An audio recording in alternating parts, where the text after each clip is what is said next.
Iya, Pak. Ya, Pak. Udah, ketika menentukan risiko salah satu material tinggal di-combine aja itu control risk sama inherent risk. Artinya kan sudah ketemu.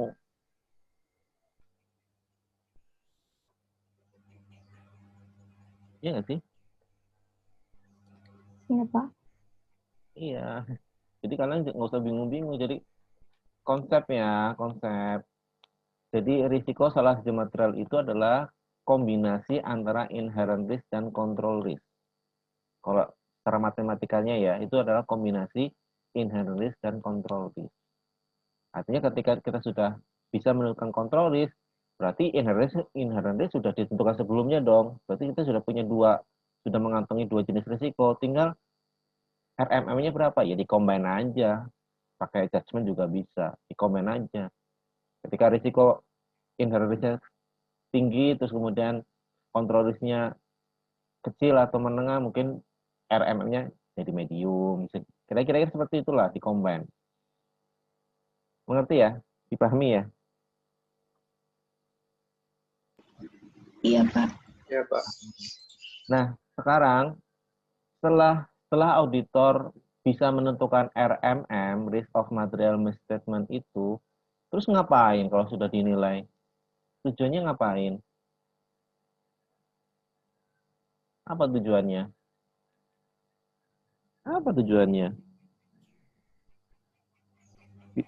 Itu biayanya gede loh, hanya sekedar menentukan risiko salah satu material. Terus mau diapain tuh?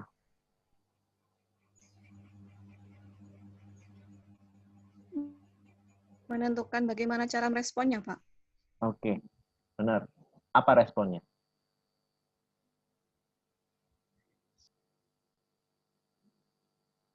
Apa responnya?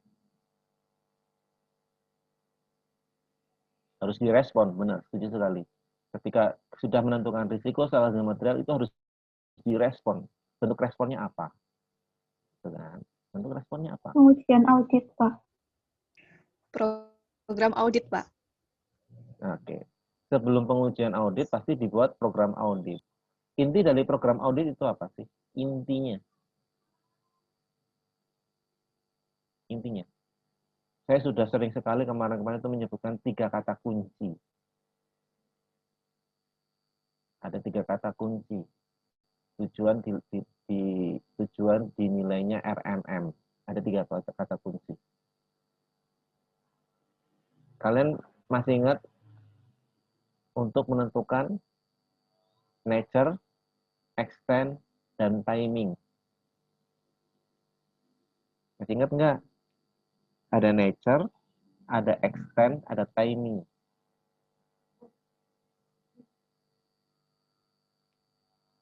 Ingat nggak kata-kata itu?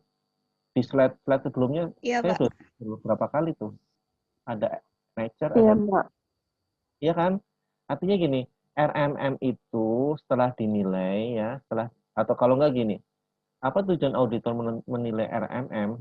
Ya, sebenarnya tujuan utamanya adalah untuk menentukan sifat nature, saat, kapan, dan luas berapa jumlah sampel prosedur audit yang akan dilakukan.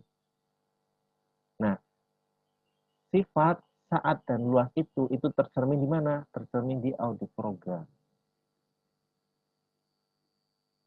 Nah, makanya untuk merespon RMM itu dibuatlah audit program, di mana dalam audit program itu ditentukan sifatnya apa, prosedurnya dilakukan apa aja, terus kemudian jumlah sampel yang diambil berapa, ini lagi ngomong extend, terus kemudian kapan itu dilakukan, ini berarti ngomong timing, apakah interim, at interim, apakah post year, setelah tutup buku. Itu ada di audit program, di desain. Nah, kalau sudah membuat desain prosedur, terus diapain? Kira-kira sudah dibuat nih desainnya, prosedur ngapain, terus diapain setelah itu? Dilaksanakan, Pak. Iya, dilaksanakan. Dilaksanakan dalam bentuk apa?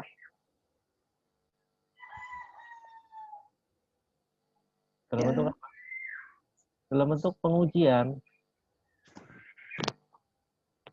Dalam bentuk pengujian.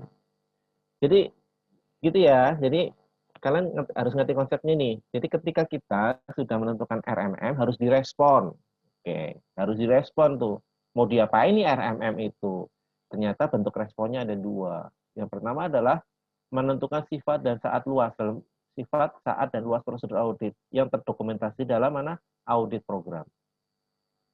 Baru menentukan. Setelah itu diapain? Dilaksanakan dalam bentuk apa? Pengujian audit. Ada test of control, ada substantif test. Kira-kira seperti itu ya. Dipahami nggak teman-teman? Konsepnya ya, konsepnya. Ya. Jadi audit itu sekuen saling terkait satu dengan lainnya. Jangan sampai kalian miss di tahapan audit sebelumnya. Kalau miss ntar bingung. Tapi kalau kalian ngikutin terus, aku yakin pasti kalian ngerti. Oke ya, jadi ini. Setelah risiko dinilai, maka harus direspon. Bentuk responnya ada dua. Ya kan? Itu menentukan sifat, saat, dan luas audit prosedur. Ya, sifat, saat, dan luas audit prosedur. Dalam bentuk apa? Utamanya dalam bentuk audit program. Di AREN menambahkan lagi berkaitan dengan apa? Strateginya. Strategi dalam memilih jenis pengujian. Oke. Ya, tapi utamanya kata kuncinya adalah untuk menentukan sifat, saat, dan luas. Responnya itu menentukan prosedur audit.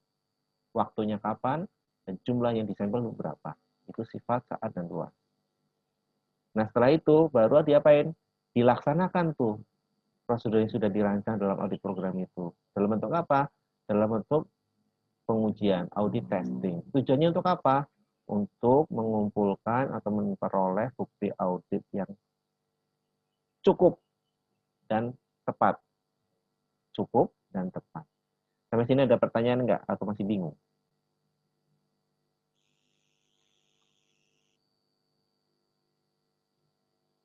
Halo?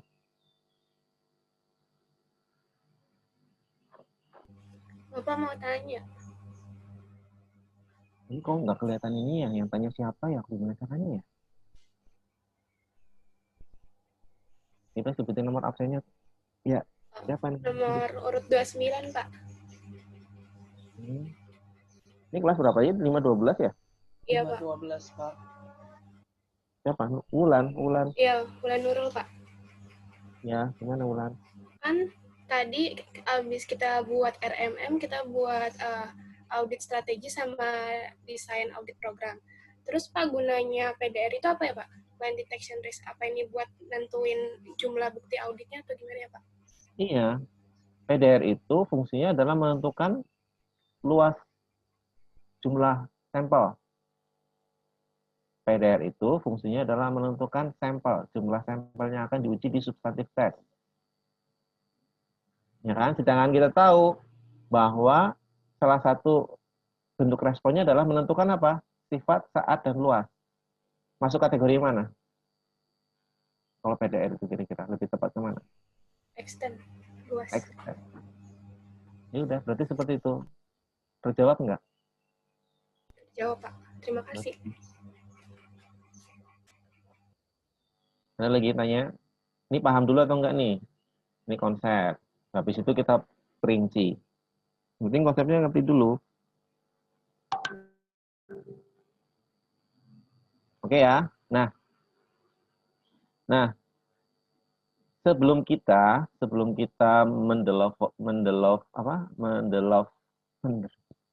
mendevelop susah amat ngomongnya ya. Sebelum kita membangun overall audit strategi, artinya sebelum kita memilih jenis apa namanya, jenis pengujian yang tepat itu yang mana, kita perlu mengetahui apa itu bukti audit. Prosedur audit itu seperti apa dan bentuknya seperti apa gitu ya. Ya, supaya nanti ketika kita menentukan pengujiannya mana, berarti kita sudah tahu kira-kira prosedur apa yang dilakukan. Oke, ini kelihatan jelas nggak sih? Jelas, Pak. Jelas, Pak. Oke ya. Nah, kita sebelumnya perlu tahu nih, eviden itu apa? Karena tujuan dilakukan pengujian, testing adalah mengumpulkan bukti audit yang cukup dan tepat. Sekarang apa sih bukti audit itu?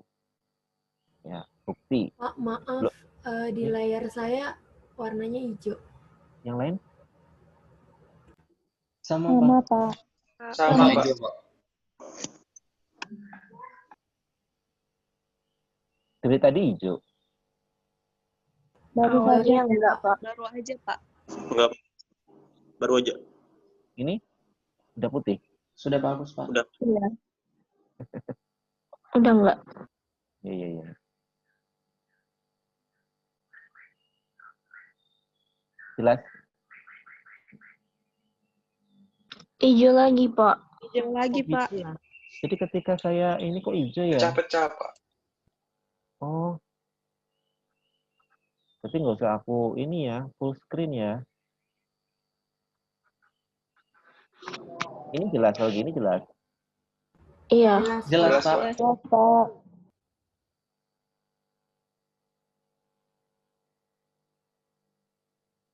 Oke ya, jelas ya? Oke ya. Jadi sebelum kita membuat strateginya seperti apa, audit program seperti apa, kita tahu dulu lah ya, bukti audit itu seperti apa. Nah, ini definisi dari eviden, bukti.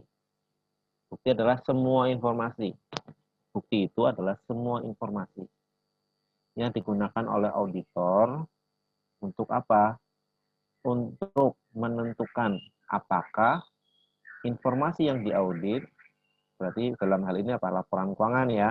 Apakah laporan keuangan yang diaudit itu telah disajikan sesuai dengan kriteria, telah disajikan sesuai dengan standar akuntansi yang berlaku, SAK gitu ya. Dipahami ya? Artinya semua bahan, semua informasi yang digunakan untuk menentukan, untuk menilai apakah laporan keuangan ini wajar atau tidak, itu adalah bukti apa? Itu adalah bukti audit. Itu adalah sebuah bukti. Paham ya? Ngerti ya kalau ini ya?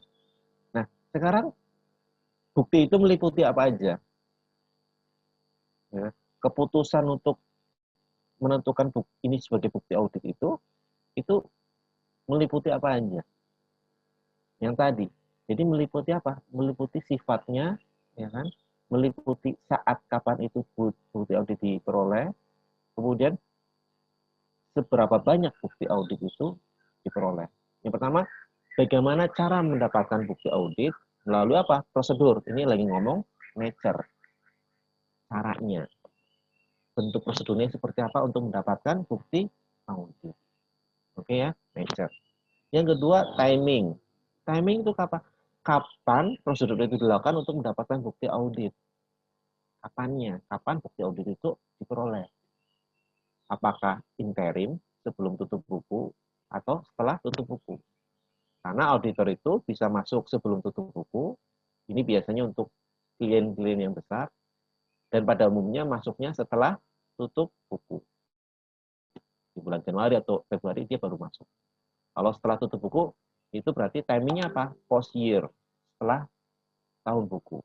Kalau sebelum tutup buku berakhir, artinya apa? Masuk interim. Mengerti ya? Kemudian yang terakhir adalah seberapa banyak sampel yang diambil. Ini ngomong apa? Extent. Seberapa banyak sampel yang diambil. Termasuk di dalamnya adalah gimana cara mengambil sampel itu dari populasi. Caranya, apakah random, apakah diambil sekian besar, 10 besar, atau 20 besar, atau dengan metode apa yang lainnya. Yang jelas, gimana cara mendapatkan sampel itu dari populasi. Oke, sampai sini ngerti nggak? Kalian berarti dalam pikiran kalian harus ada kata-kata nature, timing, dan extent. Oke ya? Nature, timing, dan extent. Ada pertanyaan sampai sini? Oke ya, ada lah ya kira-kira ya, gampang ya dipahami ya. Oke. Nah sekarang bukti audit yang seperti apa? Bukti audit yang seperti apa yang itu bisa digunakan sebagai dasar untuk menentukan apakah laporan keuangan itu wajar atau tidak. Atau dengan kata lain, bukti audit yang seperti apa yang itu digunakan sebagai dasar pemberian opini. Ya kan? Standar di Amerika mengatakan bukti yang mengarahkan atau persuasiveness of evidence. Bukti yang mengarahkan itu bukti yang seperti apa? Bukti yang seperti apa? Di sini kita lihat di sini sufficient appropriate evidence. Jadi bukti yang bisa digunakan sebagai dasar memberikan opini adalah bukti apa? Bukti yang sufficient appropriate evidence. Bahasa Indonesianya apa?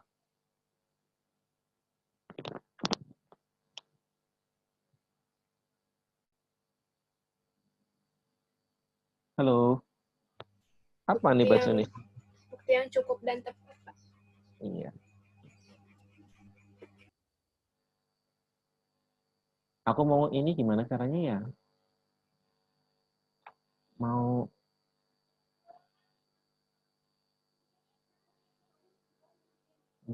apa namanya?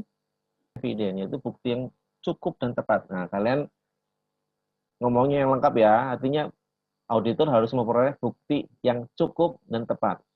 Artinya ada dua kriteria. Ya kan? Ada dua kriteria. Yang pertama apa? Yang pertama kriteria apa? Appropriate. Yang pertama, ya enggak? Ya kan? Kriteria bukti yang bisa digunakan sebagai dasar yang pertama adalah appropriate. Artinya bukti itu harus tepat. Kedua apa? Sufficient. Sufficient itu berarti harus cukup.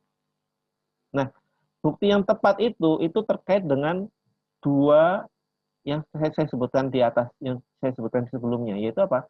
Terkait dengan nature dan timing. Itu bukti yang tepat. Nature dan timing. Ya. Dan bukti yang tepat ini dibentuk dari dua hal juga.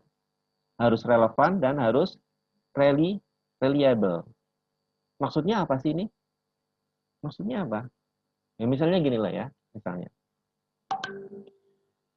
Misalnya ketika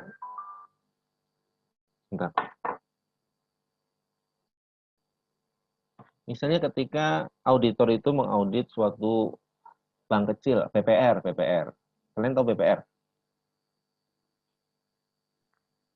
Bank Perkreditan Rakyat. Iya, Pak. Ya, bank perkreditan rakyat kan umumnya nasabahnya kecil-kecil lah ya, perorangan gitu ya. Ya kan? Retail perorangan gitu kan. Kalau enggak usaha-usaha kecil, mikro gitu yang di pasar-pasar. Nah, salah satu ketika auditor masuk mengaudit BPR itu kan meyakini kewajaran kreditnya, kewajaran piutangnya, ya kan? Nah, kalau menurut kalian, ya, kalau misalnya auditor melakukan konfirmasi, kira-kira itu tepat nggak prosedur seperti itu? Untuk menguji apa? Untuk menguji kewajaran akun kredit atau akun piutang di BPR, di mana karakter nasabahnya itu kecil-kecil, perorangan. Tepat nggak? Appropriate? Kenapa? Kurang tepat. Kenapa kurang tepat? Kenapa? Karena kurang bisa diandalkan Iya. konfirmasinya. Jangankan kurang bisa diandalkan ya. Dikirim aja belum tentu nyampe kan? Iya nggak? Dikirim, konfirmasi itu dikirim, ya. Belum tentu sampai ke yang bersangkutan. Namanya rumahnya masuk-masuk, belum tentu sampai. Iya kan? Itu satu. Kalaupun sampai, belum tentu dibales. Ya kan? Jangan-jangan dia lupa saldoku berapa. Iya nggak? Halo? Ya, Pak. Iya kan? Jadi, dalam hal ini, konfirmasi itu nggak tepat. Ya kan? Bukti yang konfirmasi itu nggak tepat. Prosedur seperti itu prosedur yang kurang tepat. Beda kalau misalnya ketika auditor mengaudit bank besar, ya kan, bank Mandiri atau BCA gitu kan, nasabahnya banyak perusahaan-perusahaan besar. Terus kemudian auditor melakukan konfirmasi ke perusahaan itu. Kemungkinan dibalasnya tinggi nggak? Tinggi, Iya, Pak. Pak. Ya pasti tinggi kan, dibales. Terus kemudian angkanya juga mereka punya catatan kan, si perusahaan-perusahaan besar itu kan, saya punya utang sebang ke bank, saldonya berapa, kan punya catatan pasti kan, namanya perusahaan besar, ya kan? Artinya konfirmasi ketika dilakukan terhadap perusahaan-perusahaan seperti itu, yang pastinya apa? Pastinya efektif, artinya tepat, yang dia lakukan itu tepat. Nah itu contoh apa? Contoh appropriate, dia tepat, oke ya. Nah, tepat itu relevan dan reliable. Tadi yang kita bicarakan itu relevan lah, cocok lah ya. Nah, reliable itu seperti apa? Itu yang apa? Yang bukti yang lebih bisa diandalkan. Nanti kita bahas kriteria reliable itu atau kondisi yang disebut reliable itu seperti apa. Nah, kemudian kondisi berikutnya adalah anggap aja ada 100 customer atau 100 nasabah. Oke. Yang dikirimkan cuma 2. Dari 100 yang dikirimkan 2. 100 itu totalnya anggap aja 20 miliar. Total piutangnya 100. 2 dikirim, anggap aja total piutang yang dikirim itu yang dikonfirmasi anggap aja berapa ya? 50 juta misal atau 100 juta. Dua-duanya kembali dan nilainya cocok. Dua-duanya dikirim konfirmasi, dibalas dan nilainya cocok, anggap aja seperti itu. Menurut kalian,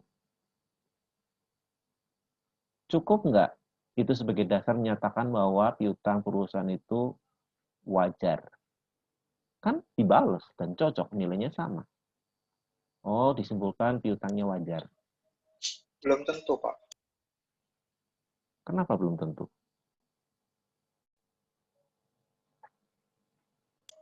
Karena dibutuhkan juga independensi dari penyedia bukti, terus pengetahuan langsung auditor, dan tingkat objektivitasnya, Pak.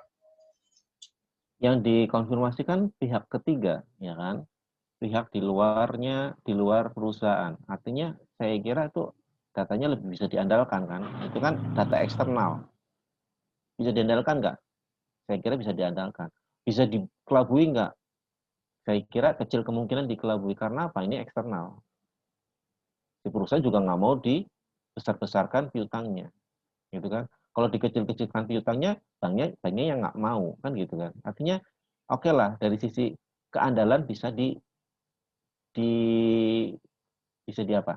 Bisa diakui di sisi keandalan. Dari sisi relevan, ya relevan lah orang cocok untuk dikonfirmasi.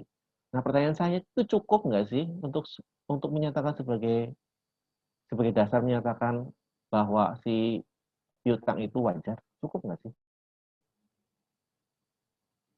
Enggak, Pak. Kenapa? Enggak.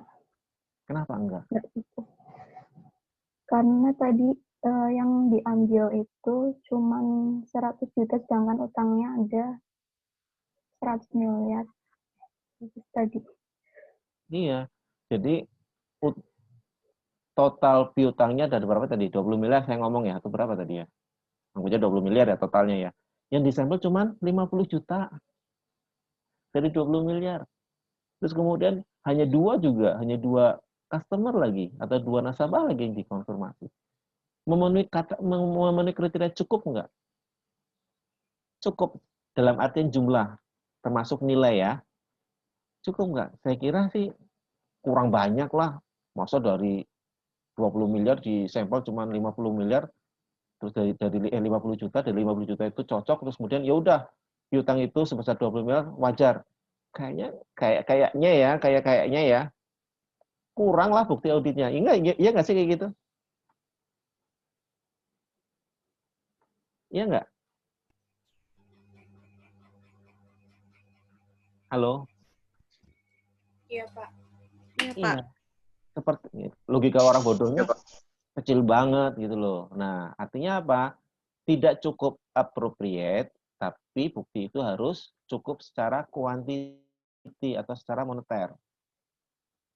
Nah, ini kita sedang ngomong apa? Sufficient. Terkait apa? Extent yang tadi kita bahas. Ada 3 kan, nature, timing, sama extent. Kalau sufficient itu terkait dengan apa? Extent. Dipahami ya? Jadi sufficient itu adalah apa? Terkait dengan apa? Kecukupan sampel size. Sampel size-nya cukup atau tidak. Ya, termasuk di dalamnya gimana cara memilih sampel itu. Apa random atau yang dipilih paling besar. Yang jelas secara size mewakili atau tidak. Gitu loh ya. Dipahami kan maksud saya? Bahwa bukti audit yang bisa digunakan sebagai dasar memberikan opini adalah bukti audit yang appropriate dan juga sufficient. Harus dua terpenuhi, appropriate dan sufficient. Mengerti? Ya, Pak. Ya. Nah, ini yang tadi. Yang reliable itu yang kayak apa sih bukti audit yang reliable? Artinya masih dalam pokokan ini ya, dalam pokok bahasan appropriate ya. Kan ada reliable sama relevan. Nah, sekarang yang reliable seperti apa? Ya. Reliable itu diantaranya adalah ini yang kalian lihat di depan ini. Ya. Bahwa data yang disediakan oleh pihak yang independen atau pihak ketiga itu lebih andal daripada pihak dari data yang disediakan oleh internal. Eksternal evidence itu lebih andal daripada internal evidence. Contoh tadi, perusahaan memiliki data piutang nggak? Punya. Si A punya piutang sekian, si B punya piutang sekian, si C punya piutang sekian. Ini transaksinya macam-macam. Itu kan, itu data. Itu bisa digunakan sebagai bukti. Tapi kalau dibandingkan dengan apa? Dengan hasil konfirmasi, kuat mana kira-kira? Lebih percaya mana orang? Hasil konfirmasi atau apa? Hasil catatannya si perusahaan? Konfirmasi, Pak. Iya. Konfirmasi, Pak. Secara umum konfirmasi, secara umum. Karena konfirmasi adalah external evidence. Ya, itu contoh ya, bahwa external evidence itu lebih andal daripada internal evidence secara umum. Contoh berikutnya adalah terkait dengan efektivitas internal control. Kalian bandingkan. Perusahaan yang tidak memiliki fungsi, pembagian fungsi. Artinya yang jual itu, yang terima duit itu, yang mencatat, membuat laporan keuangan juga bagian itu juga. Artinya nggak ada pemisahan fungsi sama sekali.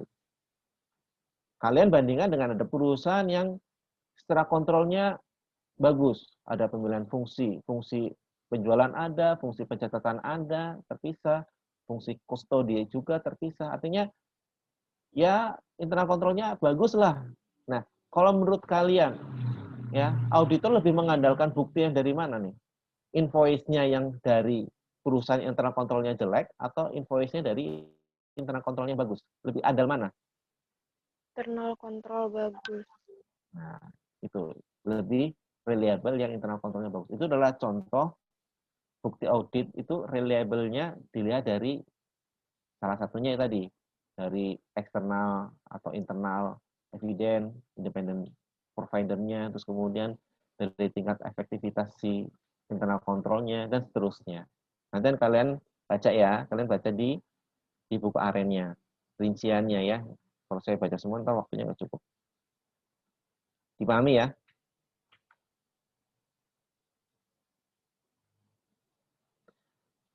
Nah, berikutnya, ketika auditor melakukan prosedur audit untuk mendapatkan sufficient appropriate evidence, itu perlu dipertimbangkan apanya? Perlu dipertimbangkan biayanya, cost-nya. Ya.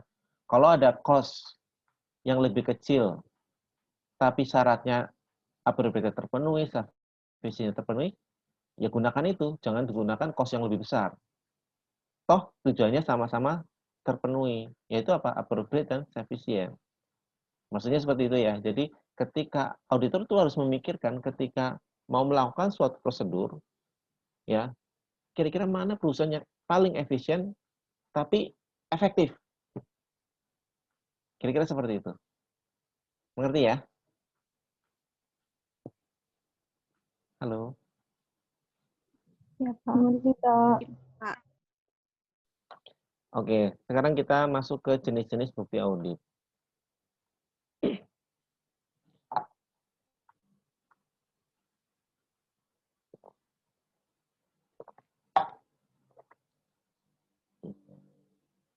Ini sampai jam berapa ya? 1, Pak. Sampai jam 1, Pak. Jam 1 ya. Oke, jenis bukti audit itu ada 8. Ya, ada 8. Ini yang pertama contohnya adalah, bukan contohnya, jenis pertama adalah physical examination. Pengujian fisik. Yaitu inspeksi atau perhitungan terkait apa? Tangible asset, artinya aset yang kelihatan. Contoh, misalnya perusahaan stock of name, auditor melakukan stock of name. Ya kan, dalam stock of name kan berarti dia mungkin menghitung, ada proses menghitungnya. Yang dihitung kelihatan. Ya kan? Persediaan kelihatan. Itu adalah contoh physical examination. Jenis bukti yang berikutnya adalah confirmation. Confirmation itu apa? Yaitu penerimaan atas surat tertulis respon dari pihak ketiga yang dituju. Ya, itu adalah konfirmasi. Auditor mengirimkan surat konfirmasi ke mana? Ke pihak ketiga, ke customer. Yang mengirimkan biasanya bukan auditor ya. Yang dimaksud mengirimkan ini adalah klien. Cuma nanti jawabannya menuju ke auditor. Jawabannya bukan ke klien, tapi jawabannya ke auditor. Nah, ketika auditor menerima jawabannya, artinya auditor sudah mendapat bukti. Sudah memperoleh bukti. Jenis bukti apa? Jenis bukti konfirmasi. Oke ya. Pertanyaan saya, ya, ketika auditor melakukan konfirmasi, dia mengirimkan surat konfirmasi. Oke, tapi tidak ada balasan. Apakah, pertanyaannya, apakah auditor telah mendapatkan bukti audit?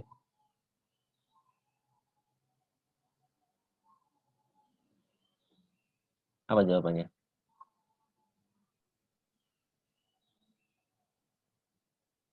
Halo? Iya, Pak.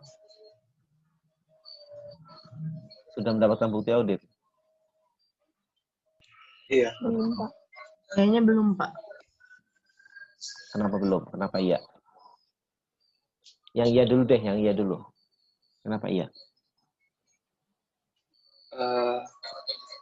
Ya mungkin itu bentuk salah satu konfirmasi, Pak, karena tidak menggubris gitu. Oke. Kalau yang jawabannya tadi siapa?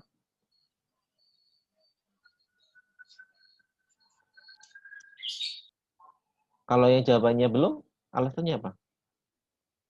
Mungkin karena dia belum dapat balasan, jadi dia belum ada konfirmasi dari pihak sananya, Pak.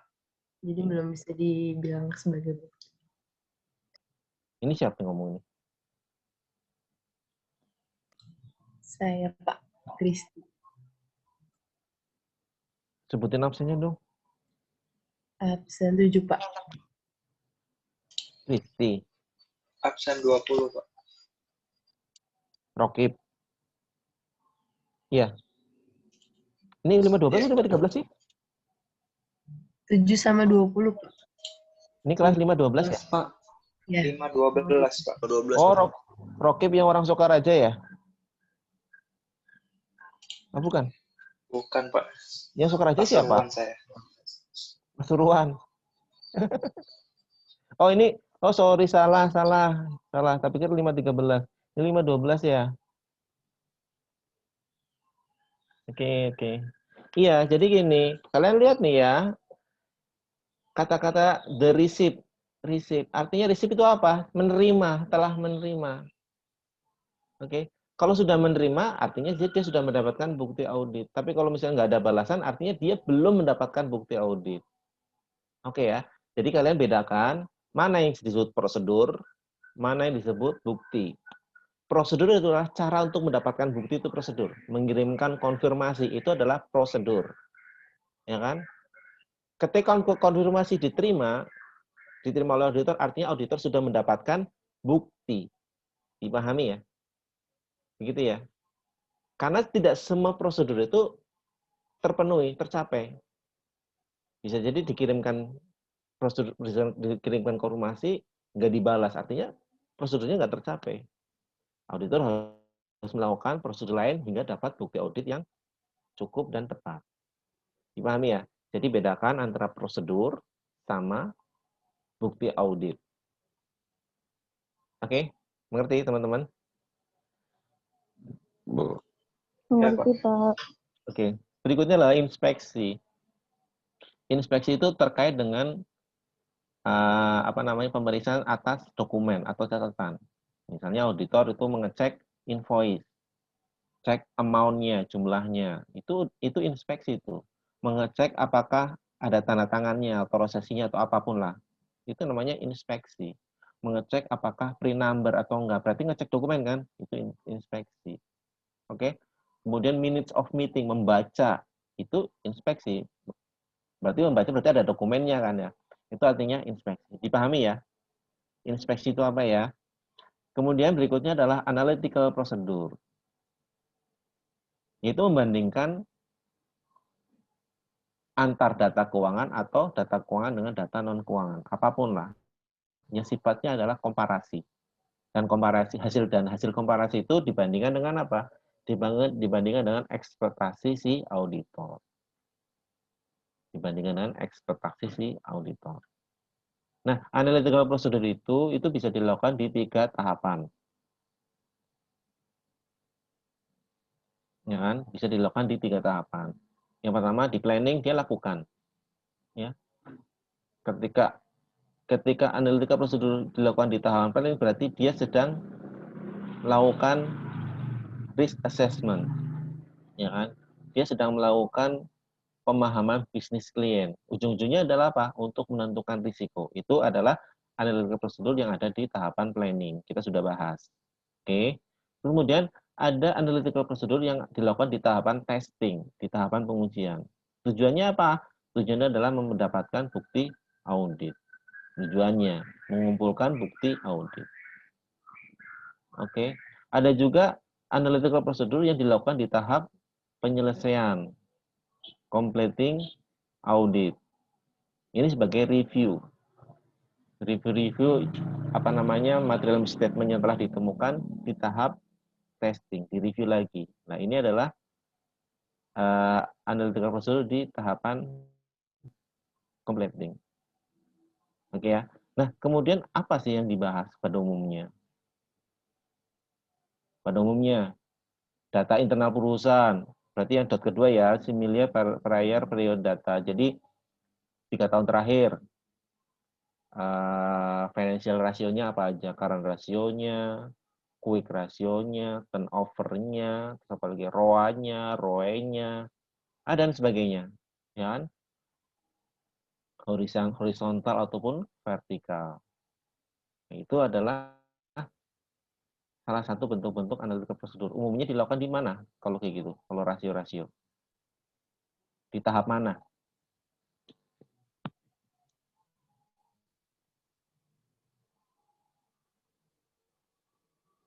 Halo?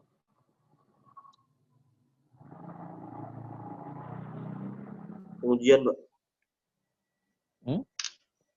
Rasio-rasio kira di Pengujian tahap kayaknya, Pak. kalau rasio Planning bukan, Pak? di planning ya, di planning. Lebih ke planning.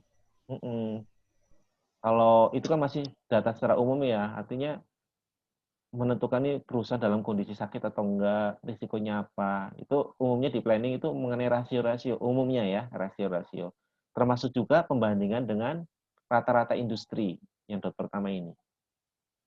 Ya kan? Current rasionya perusahaan dibandingkan dengan rata-rata industri. Current rasio rata-rata industri, dia di bawah atau di atas. Artinya melihat posisi keuangan perusahaan dengan industri. Kalau ternyata jauh di bawah, mungkin bisa jadi ada masalah keuangan di perusahaan dan sebagainya. Oke ya, jadi 1 dan 2 ini saya kira lebih ke planning. Jadi analytical procedure yang ada di planning. Kemudian apa ini? Client determine expected result.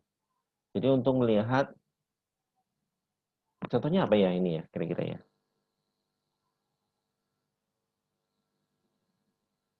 Artinya gini, audit si klien itu melakukan ekspektasi, kemudian auditor melihat melihat dari sisi analitis prosedurnya seperti apa. Contohnya mungkin seperti ini. Contohnya ketika si perusahaan itu kan ada ya perusahaan itu budgeting, ya kan? Budgeting. Jadi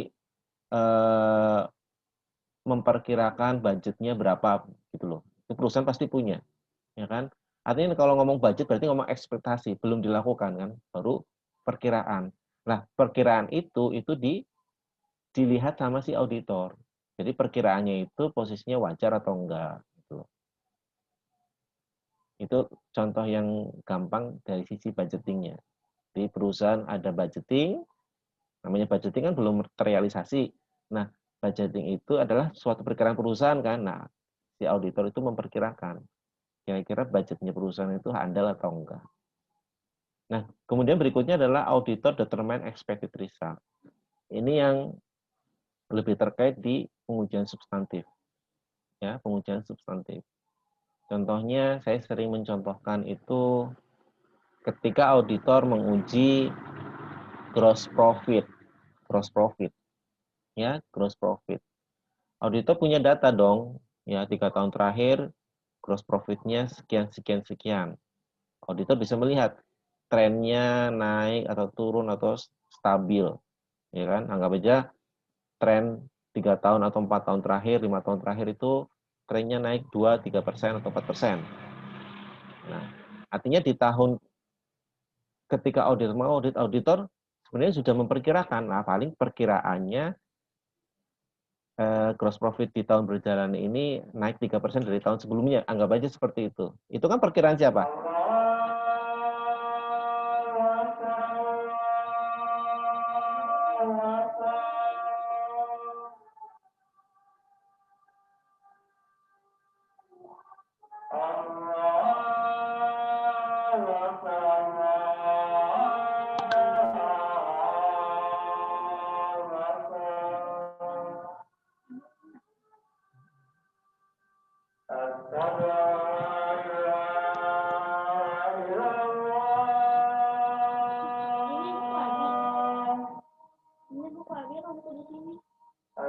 Kita istirahat dulu ya, 10 menit ya. Silakan kalau mau sholat. Bentar. Gimana caranya sih?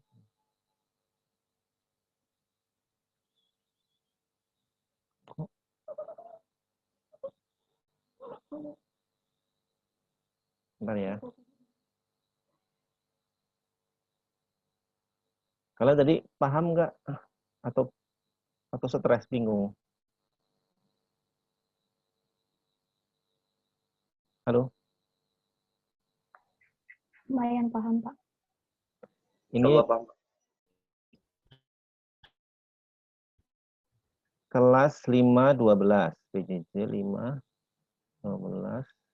Tanggal 2 ya, 2 November ya.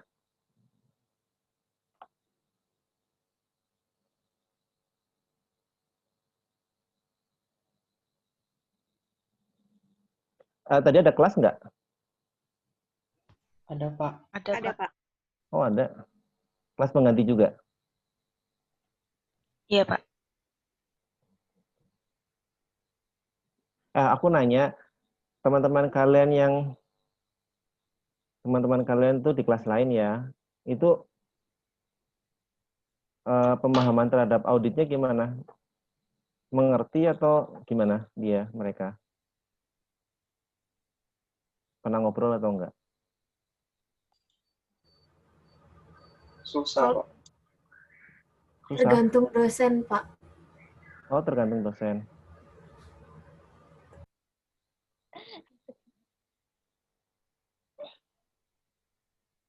Tolong dicekin di mana? Di WhatsApp sudah absen semua belum? Saya belum cek. Saya mau absen di sini.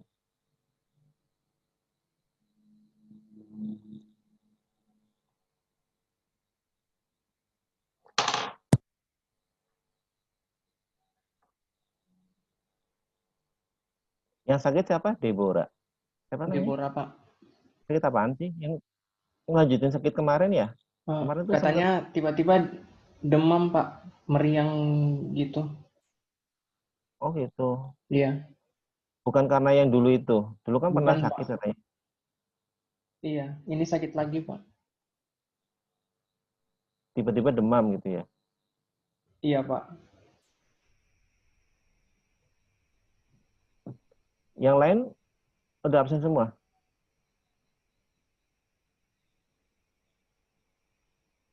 Yang lain sudah absen semua belum ya? Tolong dicekin dong. Sudah semua, Pak. Nah, semua. Aku nanya ke kalian, mata kuliah yang paling susah di semester ini apa? ALK, Pak. ALK susah. ALK, Pak. ALK masih lebih susah daripada audit. ALK dan audit, Pak. Semua, Pak. Susah semua, Pak. Susah semua. Semua susah.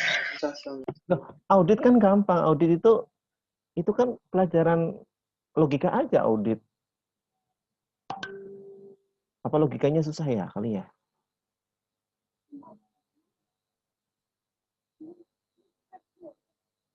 Tapi iya sih, dulu saya waktu audit, saya juga nggak ngerti, sampai lulus juga nggak dong audit.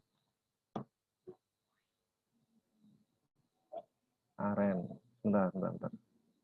Masuk semua tadi? Masuk, Pak. Oke ya. Ingetin saya jam 13 kurang 5 menit ya. 13 kurang 5 menit, ingetin, suruh ke portal. Takutnya kelewat.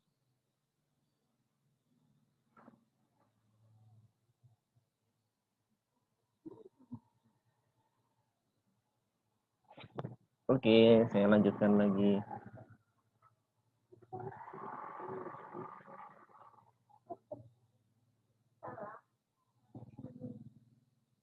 Kalian tuh lebih suka yang PJJ atau ketemu langsung sih?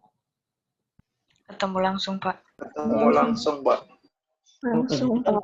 PJJ kan libur di rumah terus. Tapi ngantuk, Pak. Oh, ketemu langsung sama siapa? Sama dosennya, sama temennya. Dosennya, Pak. Teman-teman. Kira sama seseorang. Kalau PJJ ini susah, Pak, memahaminya. Susah memahami hati orang.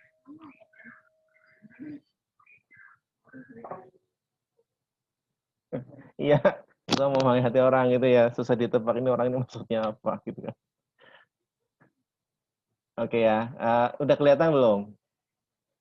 Udah, Pak. Nah ya. Sampai mana? Ini saya sudah ya. Saya sudah ini ya. Ini udah ya. Udah, Pak. Oke, sekarang berikutnya inquiry. Inquiry gampang ya. Inquiry berarti melakukan tanya jawab ke klien ya, inquiry. Wawancara ya. Terus kemudian ada recalculation. Recalculation itu kan berarti menghitung ulang ya, menghitung ulang. Contohnya apa menghitung ulang nih? Kalian bisa mencontohkan nggak? Menghitung ulang. Yang paling gampang menghitung ulang adalah misalnya ya, klien menyajikan daftar daftar piutang. Oke, piutang A, B, C, piutang customer A, B, C, D, E dijumlah, kan ada total piutangnya. Oke. Nah, kalian menjumlahkan dari A sampai Z misalnya ya, dijumlahkan cocok nggak dengan penjumlahan yang dilakukan oleh auditor. Nah, itu namanya footing. Ya, footing itu bagian dari rekalkulasi. Bagian dari rekalkulasi. Contoh rekalkulasi yang lebih dalam lagi adalah misalnya ada perhitungan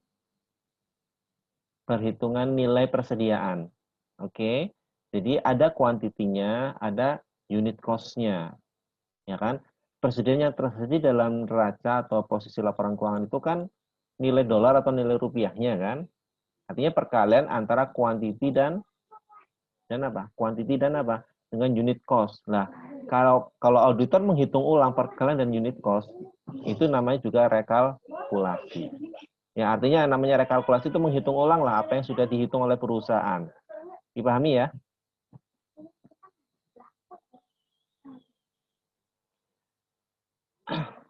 Berikutnya adalah reperformance. Reperformance itu seperti apa? Rekonstruksi atau menelusuri ulang. Mirip-mirip dengan walkthrough. Mirip-mirip. Tapi kalau walkthrough itu sifatnya mungkin dari sampel sedikit. Kalau ini ditentukan jumlah sampel. Kan ini masuk dalam pengujian ya. Artinya sampelnya harus mencukupi. Contoh walkthrough itu ya misalnya ada dari dokumen sumber sampai ke pencatatan. Artinya auditor mengetrace dari invoice sampai dicatat itu di buku besar. Itu kan dari invoice lari kemana, bagian apa, bagian A, B sampai ke otorisasi sampai ke angkanya hingga sampai dicatat di buku besar. Itu adalah re-performance. Nah, terakhir ada observation. Observation namanya observasi, itu mengamati, ya kan? Mengamati proses suatu prosedur yang dilakukan oleh si perusahaan. Itu observasi. Ini adalah jenis audit ya, jenis-jenis audit.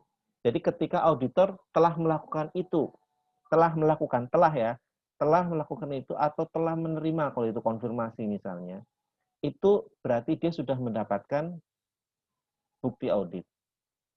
Tapi kalau belum melakukan atau niat mau melakukan atau sudah berusaha untuk melakukan tapi nggak berhasil, itu tetap dikatakan belum mendapatkan bukti audit. Dipahami nggak? Dimengerti ya teman-teman ya? Iya, Pak. Dipahami ya. Jadi bedakan antara bukti audit dengan prosedur audit ya. Untuk mendapatkan bukti audit dengan melakukan suatu prosedur. Ya. Prosedur belum tentu mendapatkan bukti audit. Oke. Terus oke. Ini jelas nggak? Ini jelas kayaknya.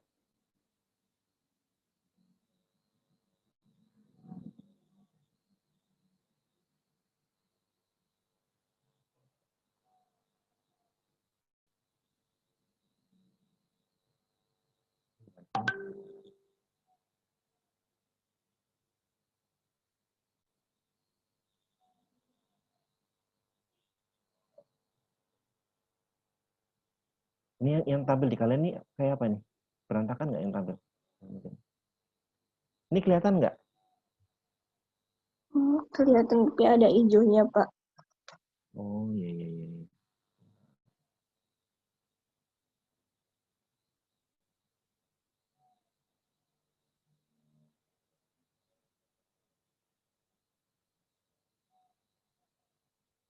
Bukti audit di chapter berapa?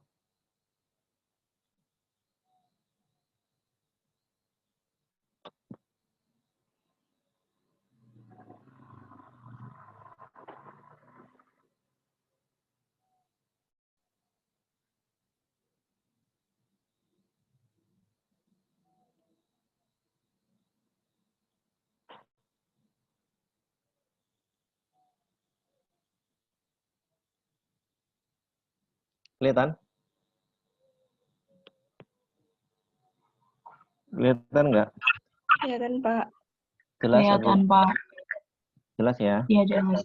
Oke, Ya, Pak. ini di tabel jenis di tabel depan kalian ini, yang paling kanan ya, yang paling kanan itu adalah jenis bukti audit. Yang paling kanan ada inspeksi, ada analytical procedure, ada inspeksi juga dan seterusnya, ya. Kemudian yang kedua dan ketiga, pertama dan kedua, ya. Kursor saya kelihatan kursornya? Kelihatan, Pak. Kelihatan, Pak. Kolom pertama dan kolom kedua ini adalah prosedurnya. Prosedurnya. Ya. Misalnya yang pertama, ini adalah examine sample vendor invoice to determine whether the goods or services received dan seterusnya. Ini adalah prosedur untuk mendapatkan suatu bukti. Jenis bukti yang diperoleh adalah jenis bukti inspeksi. Oke ya. Dan seterusnya ya, read the minutes of board of director. Kalau terkait dengan dokumen itu biasanya inspeksi atau invoice lah atau minutes of meeting lah, apalagi inspeksi. Invoice lagi, pokoknya terkait dengan invoice itu biasa terkait dengan dokumen ya, invoice lah, apa minutes of meeting atau bentuk apapun lainnya, laporan atau apapun lainnya.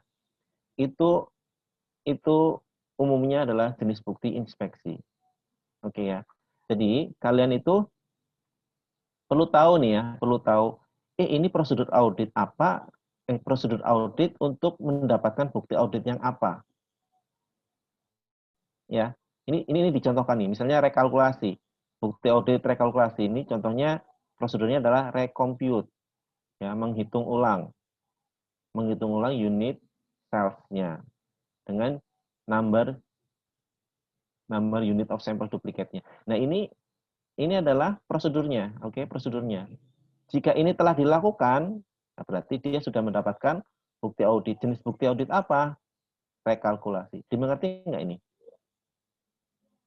Paham nggak? Paham, Pak. Paham ya? Paham ya? Nah, yang sering kalian dengar ya, kayak misalnya trace.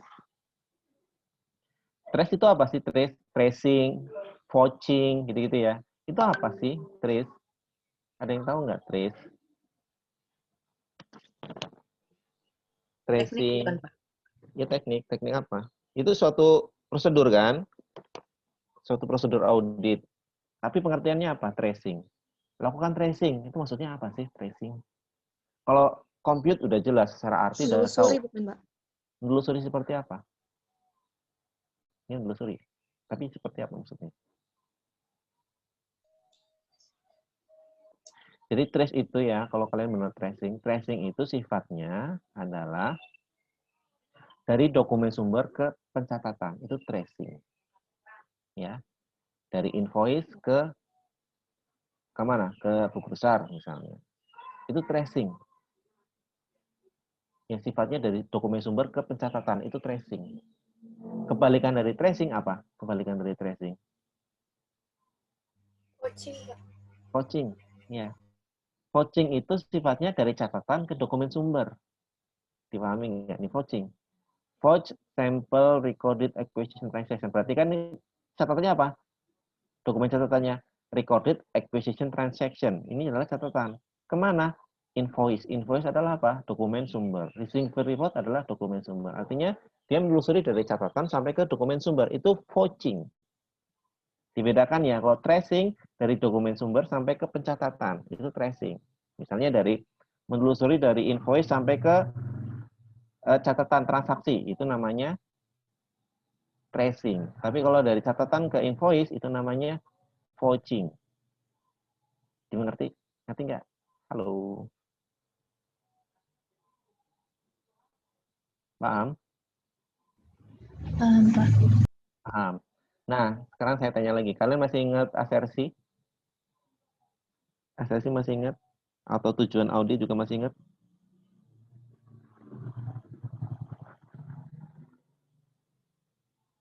Menurut kalian ya, menurut kalian, kalau prosedur yang paling bawah nih, kelihatan kan? Vouching, sampel ke vouching recorded acquisition ke invoice, vouching. Kira-kira ini adalah untuk mengadres asersi apa? Untuk menguji asersi apa?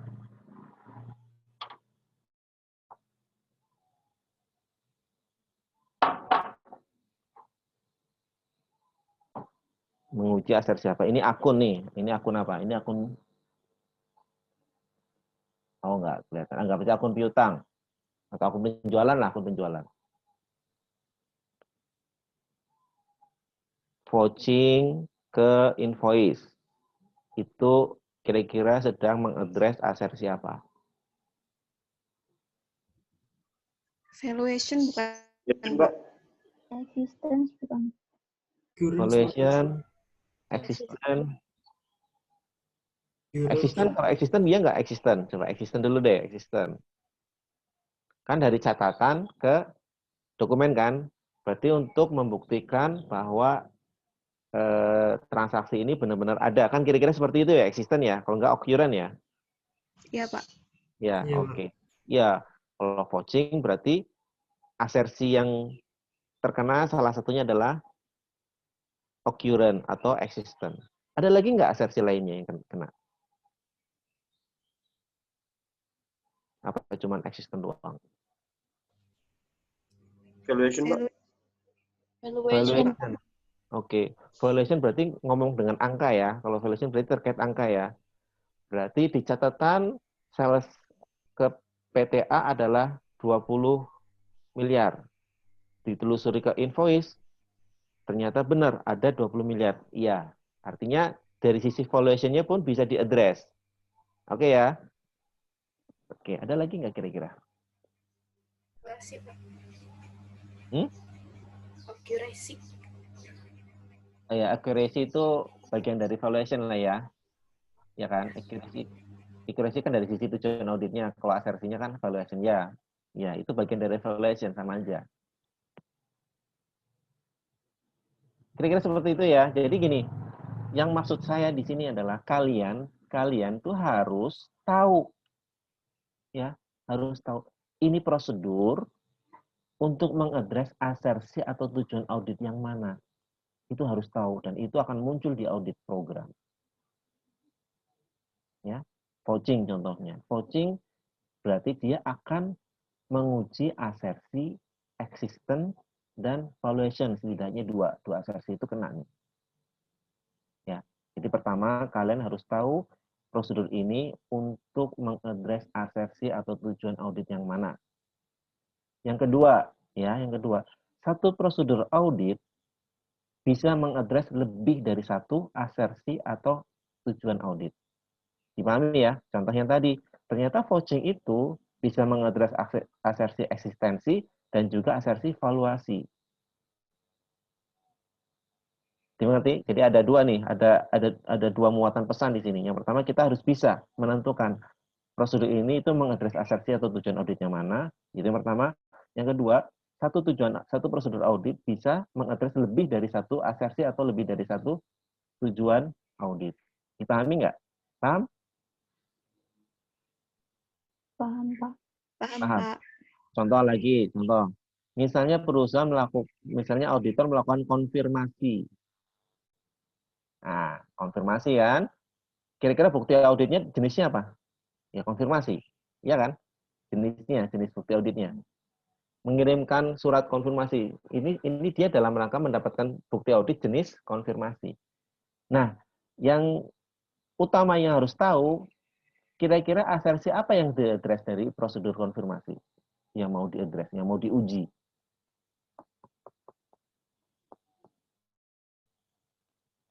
Makasih, Pak. Misalnya konfirmasi piutang, ya, konfirmasi piutang. Apa? Akurasi atau apa? Akurasi, Pak. Akurasi, berarti valuasi ya, kira-kira ya, asersi evaluasi ya. Yes. Ya kan? Ya, berarti kan karena konfirmasi itu kan pasti menanyakan jumlah. Oke, valuasi berarti masuk. Ada lagi yang lain? Eksisten, Pak. Eksisten. Oke, eksisten berarti kalau misalnya dibalas dan mengakui ada piutang, berarti emang benar ada piutang. Benar-benar ada eksisten. Ada lagi? Right and obligation, Pak. Right and obligation, iya. Ini dalam hal ini right-nya ya, haknya. Karena ini kan ada cerita piutang ceritanya nih. Berarti ada haknya. Karena ketika dibalas dan ada jawabannya iya, berarti piutang itu adalah haknya perusahaan. Nah, ada 3 asersi yang sudah kita. Ada lagi nggak yang lain?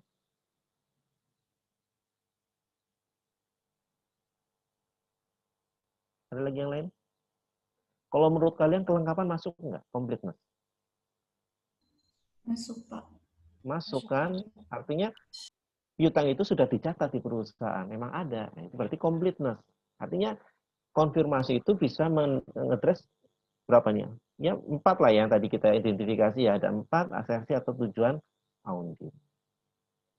Nah, kalian harus ngerti ya. Kalian harus tahu memperkirakan kira-kira asersi apa atau tujuan audit apa yang bisa diadres dari prosedur apa, itu prosedur konfirmasi atau prosedur tracing atau prosedur footing dan sebagainya. Oke, kalau footing kira-kira apa? Kira footing. Valuation, Pak. Valuation pastilah kan menjumlah angka. Kalau misalnya tie up itu mencocokkan antara saldo di laporan keuangan dengan buku besar. Itu tie up. Apa kira-kira tie up?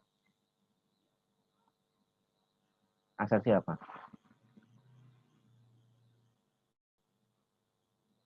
Ayo, karena buku besar mesti harus connect dengan laporan keuangan kan? Completeness. Completeness. Iya, completeness iya. Kan sudah tercatat. Ada lagi nggak selain completeness? Presentation.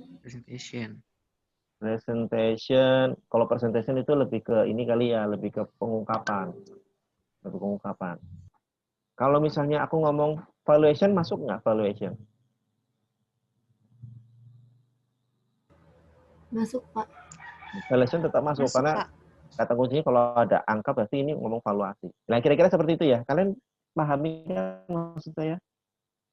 Jadi, kalian harus tahu prosedur ini untuk mengadres asersi apa. Ya, satu prosedur bisa mengadres lebih dari satu asersi atau lebih dari satu asersi atau lebih dari satu tujuan audit. Pahami? Paham?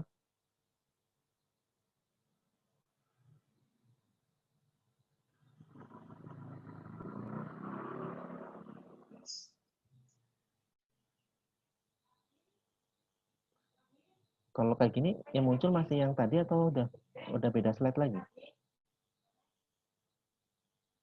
Oh, nggak bisa ya.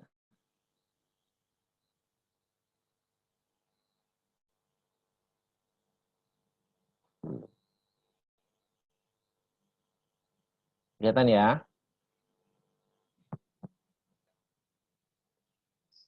Ya, Pak.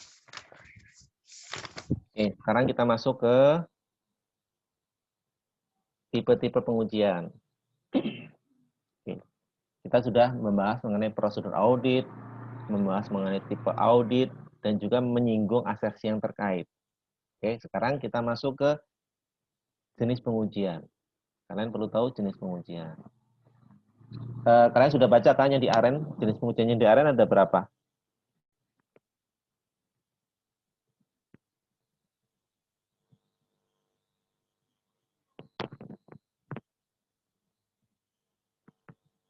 Halo?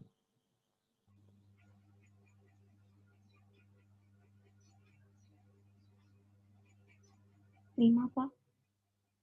Apa aja 5? Prosedur penilaian risiko, pengujian pengendalian, pengujian transaksi secara substantif, prosedur analitis, dan pengujian daftar saldo. Beda dengan ini atau enggak? Anrof. Anrof kan ini namanya Anissa Rofia atau Anrof. Iya benar Anrof, benar Anrof. Beda nggak Anrof dengan yang di depan ini Anrof? Kurang lebih sama, Pak. Kurang lebih. Mungkin bedanya yang tadi Anrof ya, yang satu yang risk assessment. Iya kan, di sini nggak ada risk assessment ya, Prof ya? Iya. Oke. Ya, sebenarnya sih risk assessment itu lebih tepat itu bukan suatu pengujian kalau menurut saya. Menilai risiko kalau risk assessment. Tapi selebihnya yang 4 ada di sini ya, Prof ya? Iya, Pak. Oke. Oke ya, di sini saya coba untuk mengkonstruksi jenis pengujian. Konstruksi, ya. Kalau kalian baca di AREN itu langsung disebutkan setidaknya 4. Ada test of control, substantive analytical procedure, kemudian substantive test of transaction, kemudian test of detail balance. Itu adalah yang dipaparkan oleh AREN, gitu kan. Tapi konstruksinya sebenarnya seperti ini, konstruksinya. Ya, konstruksi dari pengujian seperti ini. Jadi pengujian itu secara garis besar dibagi jadi 2. Test of control sama substantive test. Ada 2 nih. 2. Nah, substantive test itu sendiri dibagi jadi 2 lagi. Substantive analytical procedure sama test of detail. Ya, test of detail ini karena asersi kan ada 3 kan? Bukan asersi ya. Iyalah apa namanya? Golongan asersi itu kan ada 3. Yang pertama adalah golongan transaksi, saldo akun sama disclosure. Nah, test of detail itu juga untuk menguji apa? Transaksi, untuk menguji test of detail saldo akun, detail balance, sama test of disclosure. Ini konstruksinya sebenarnya seperti ini.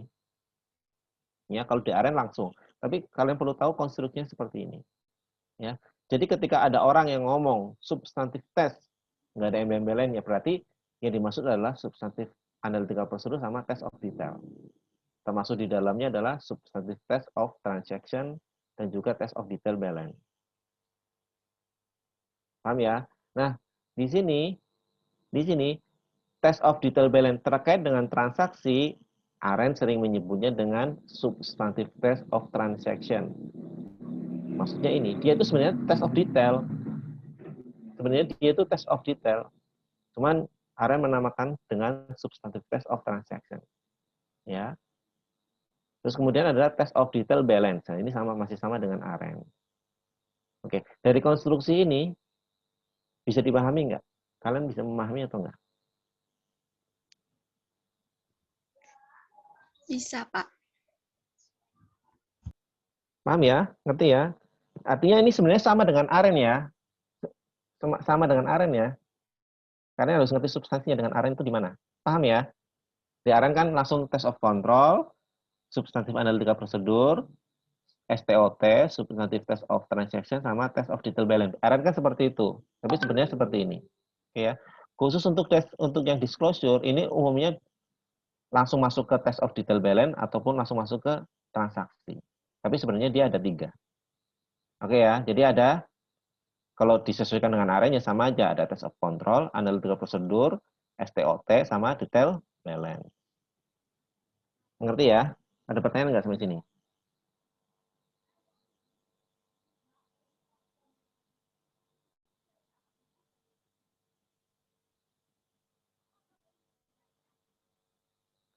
Nah, sebenarnya tes itu tujuan untuk apa sih? Pengujian itu dilakukan untuk apa sih? Tujuannya yaitu untuk mendapatkan sufficient appropriate evidence. Tujuan pengujian itu ya ini, untuk memperoleh bukti kompeten yang cukup. Tujuannya ini. Untuk apa? Untuk sebagai dasar dalam menyatakan opini atau sebagai dasar dalam menentukan laporan keuangan itu wajar atau tidak. Oke ya, dipahami ya. Nah, sekarang kita bahas mengenai test of control.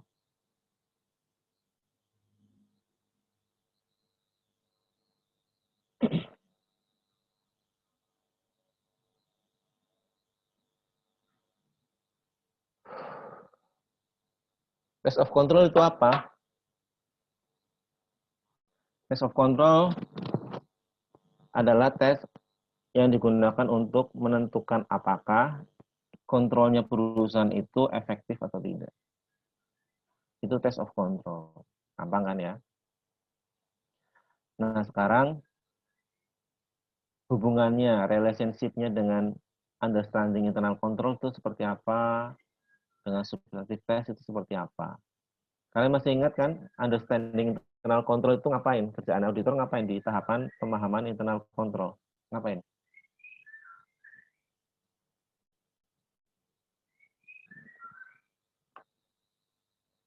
Halo?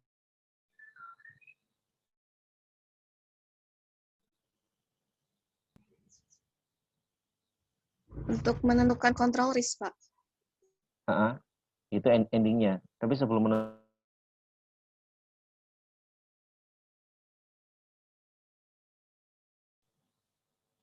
apa yang dia lakukan dalam menentukan kontrol risknya?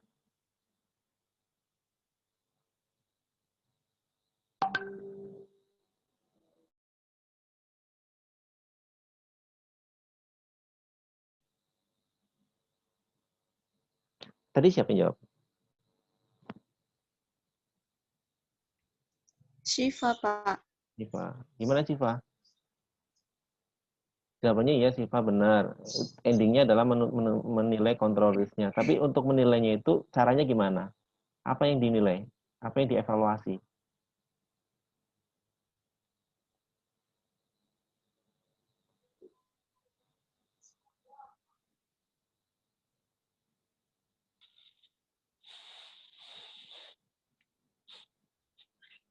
Masih ingat nggak? Masa nggak ada yang ingat? Desain kontrol sama implementasi, Pak. Diapain? Sorry, Pak, nomor urut 17. Nah, Ya diapain itu? Ya, dievaluasi, Pak. Ya. Oke. Ingat ya, jadi ketika tahapan pemahaman internal control, perusahaan si auditor itu melakukan evaluasi atas desain dan implementasinya. Oke. Makanya kalian ini ya, jadi audit ini adalah suatu proses yang saling berkesinambungan. Ada satu titik yang kalian miss, maka berikutnya akan bingung. Begitu ya. Jadi harus dirunut terus ya. Jadi ketika saya ngomong understand internal control itu ngapain? Harus tahu. Ya kan? Jadi apa yang dilakukan adalah evaluasi atas desain. Rancangannya seperti apa? Kemudian implementasinya seperti apa? Itu adalah tahapan understanding internal control. Oke. Nah, kondisinya kan ada dua, gitu kan. Ketika berdasarkan understanding internal control itu disimpulkan kontrol itu efektif. Artinya kalau kontrol efektif, risikonya tinggi atau rendah? Rendah, Pak. Rendah kan? Rendah, Pak. Rendah. Nah, terus, sekarang kita bahas kaitannya dengan TOC seperti apa. Oke ya. Jadi ketika berdasarkan pemahaman internal control, berarti desainnya cukup dan terimplementasi, auditor pada waktu itu menetapkan control list-nya pasti rendah, ya kan? Below maksimum, artinya rendah. Ya. Apa yang dilakukan oleh auditor? Auditor itu boleh nggak langsung telan, langsung percaya aja? Enggak. Enggak, harus uji dong, harus diuji. Itu kan baru tahap pemahaman. Ketika dari pemahaman itu efektif, uji benar-benar efektif atau tidak. Nah, pengujiannya apa bentuknya? Pengujiannya adalah test of control. Ya, menguji lagi pengendalian internalnya si perusahaan, ya kan? Untuk apa sih? Untuk apa ujinya? Ya untuk memastikan sesuai dengan asesmen awalnya atau enggak. Asesmen awalnya kan berdasarkan pemahaman kan kontrolnya efektif. Diuji lagi apakah sesuai dengan penilaian awal atau tidak. Intinya gitu, ya. Ketika penilaian awal itu efektif atau kontrol risknya rendah, maka auditor itu wajib melakukan test of control. Nah, ketika melakukan test of control, kemungkinan pertama kan sesuai dan tidak sesuai, kan gitu ya? Ya kan? Kemungkinan pertama, ini panah yang pertama ini adalah hasilnya itu support, emang mendukung, artinya setelah dites emang benar-benar efektif kontrolnya. Oke, nah, kalau seperti itu berarti auditor nggak perlu lagi kan memodifikasi risikonya sudah dinilai di awal tadi. Nggak perlu kan? Nah, artinya di sini berarti auditor apa? Rely on control. Jadi percaya sama kontrol, gitu kan? Karena apa? Karena kontrolnya sudah benar-benar efektif. Artinya dia percaya. Efeknya apa? Efeknya sesuai dengan yang penilaian risiko yang sebelumnya. Kan sama kan nilai risikonya kan ketika kontrol risknya rendah, ya kan, berarti RMM-nya juga kemungkinan rendah atau menengah lah paling tidak, ya kan. Sampelnya apa? Sampelnya tidak terlalu banyak di substantif tesnya. Nah, ini efeknya apa? Ketika kontrol perusahaan itu adalah efektif, keuntungannya apa? Auditor ketika melakukan substantif test, ya, STOT, detail balance, atau analisa prosedur, itu sampelnya tidak terlalu banyak. Berarti apa? Dia bisa menghemat biaya, karena substantif test itu biayanya tinggi. Tuh, itu kondisi apabila berdasarkan TOC-nya itu mensupport penilaian awal. Nah, sekarang ternyata berdasarkan test of control itu, hasilnya tidak sesuai dengan penilaian awal. Ya kan, penilaian awal berdasarkan understanding itu efektif, ternyata setelah di TOC, setelah diuji dengan test of control, nggak efektif. Mungkin nggak? Sangat mungkin. Terus, kalau seperti itu ngapain auditor? Ya auditor harus modifikasi kontrol risknya. Yang awal kontrol risknya itu rendah karena efektif dulunya kan. Terus kemudian setelah diuji ternyata nggak efektif, berarti kontrol risknya naik atau turun? Naik, Pak. Naik. Kontrol risknya naik. Kalau kontrol risknya naik, RMM-nya naik apa turun? Naik, Pak. Naik. Kalau RMM naik berarti sampel di pengujian substantifnya naik atau turun? Naik, Pak. Harus Naik. dinaikkan. Harus dinaikkan. Makanya di sini jadi sampel dalam pengujian substantif harus di-adjust. Bentuk adjustnya apa? Naik apa turun? Ya pasti naik karena kontrolnya naik, kontrol listnya naik. More extensive sample. Jadi pekerjaan auditor di substantif testnya itu semakin banyak. Semakin banyak. Makanya inilah kalau auditor ketemu perusahaan yang internal kontrolnya jelek, dia akan stres, akan susah, risikonya terlalu besar. Biayanya akan jadi gede. Ya kan? Bayangin aja satu perusahaan ketika auditor menguji sampel, menguji apa? Sales aja misalnya. Ya kan? Sales itu dalam satu tahun perusahaan itu berapa ribu sales sih misalnya, apalagi retail, berapa ribu coba? 1 tahun. Belum perusahaan itu punya banyak cabang. Belum perusahaan itu punya anak perusahaan. Bisa bayangin aja, pekerjaan auditor yang cuma 3 bulan bisa dipaksa untuk meyakini kewajaran sales yang transaksinya sebegitu hebat. Banyak, gitu maksud saya. Capek nggak? Sangat capek. Gitu. Biayanya gede nggak? Ya iya, kalau pingin berarti tambah auditor dong. Duit lagi, kan gitu kan. Pergi ke cabang, duit lagi. Pergi ke kantor, ke anak perusahaan, duit lagi. Artinya cost-nya makin besar. Itu risiko ketika kontrol listnya itu tinggi. Ya kan?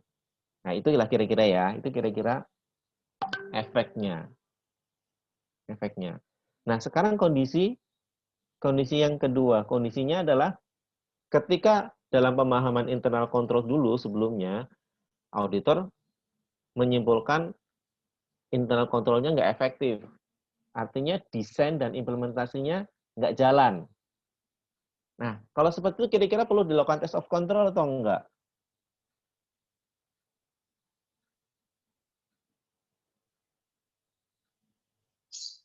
Tidak, Pak. Tidak, Pak. Nggak perlu kan? Ya, ngapain perlu? Orang dilakukan juga hasilnya juga seperti itu juga. Orang secara desain aja udah kacau. Apalagi mau diuji, buat apa diuji?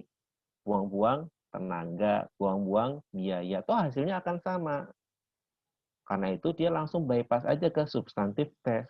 Tetapi konsekuensinya sampelnya banyak. Karena kontrol listnya tinggi. Kalau kontrol list tinggi pasti RMM-nya tinggi. Efeknya sampel di pengujian substantifnya tinggi. Ya, itu berarti dia akan effort besar di substantif test. Oke, sampai sini bisa dipahami nggak? Atau ada yang mau nanya?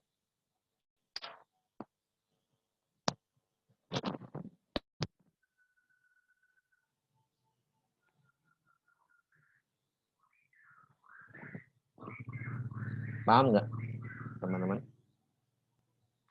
Paham, Pak. Paham ya? Mudah-mudahan paham ya.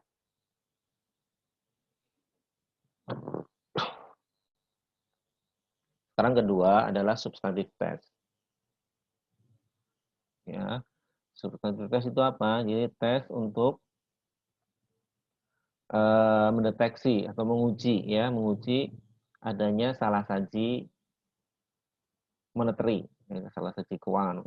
Sebenarnya non monetary juga bisa, tapi nggak apa-apa lah. Ini saya ngikutin bahasa AREN ya. Yang mempengaruhi akun-akun atau transaksi yang ada di laporan keuangan.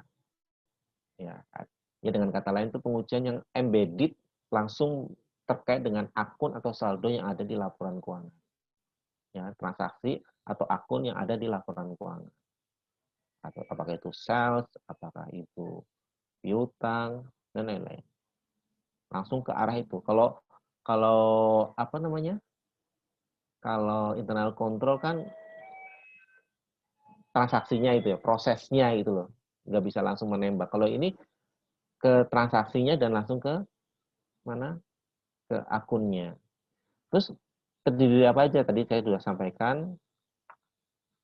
Ada 3 lah paling enggak. 3 paling enggak. Kalau mau disclosure nggak mau dimasukkan. Ya. Kalau sesuai AREN itu ada 3 ya. Substantive Analytical Procedure, STOT, sama Test of Detail Balance. Oke.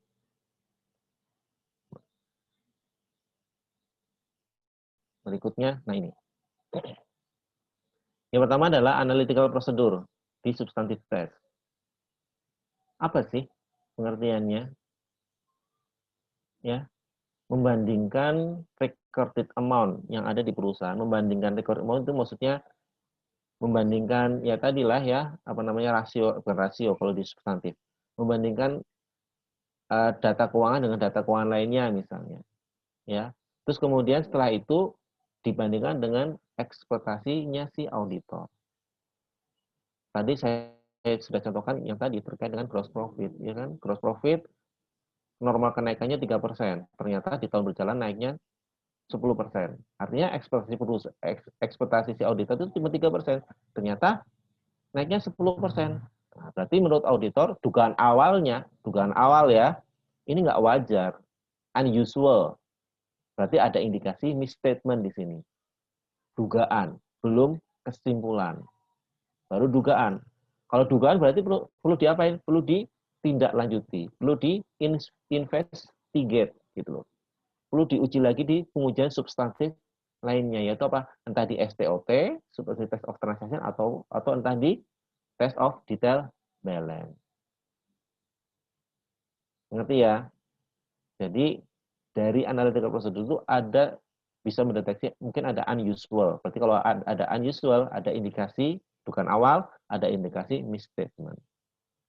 Nah, dugaan awal itu, ada indikasi itu adalah bukti untuk mendukung provide substantive evidence, untuk mendukung pengujian di substantif lainnya. Oke ya. Nah, terus kemudian gimana sih kaitannya dengan pengujian substantif lainnya, yaitu dengan STOT atau detail balance? Yang pertama sudah saya sampaikan. Ketika berdasarkan analytical procedure ada unusual-nya. Ada kondisi-kondisi yang unusual, berarti ada indikasi misstatement. Maka auditor harus melakukan pengujian substantif untuk membuktikan benar nggak ini ada indikasi ada indikasi misstatement atau ada misstatement. Ini yang pertama. Jadi auditor nggak boleh nggak boleh langsung diputuskan, oh ini ada kenaikan 10%, berarti ada salah lagi dong. Oh nggak bisa. Harus investigate. Bisa jadi itu kenaikan 10% karena perusahaan perusahaan itu akuisisi perusahaan lainnya, artinya kan penjualnya naik, atau melakukan ekspansi, artinya juga penjualannya naik. Kan banyak faktor nih yang perlu didalami lagi penyebab kenapa terjadi kenaikan yang tidak wajar, yang umumnya 3%, kenapa ini menjadi 10%. Ya, artinya harus diinvestigate lagi. Ini kenapa?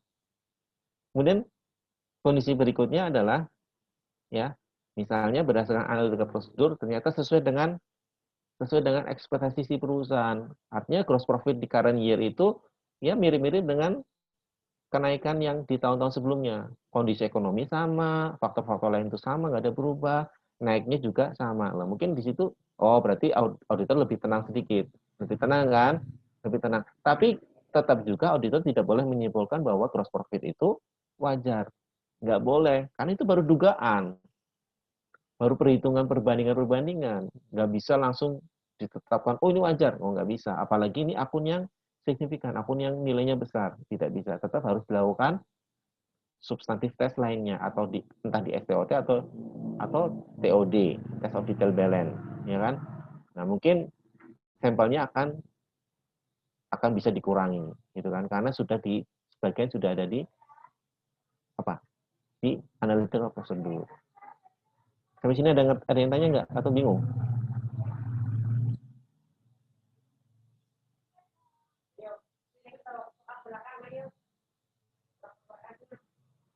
Halo?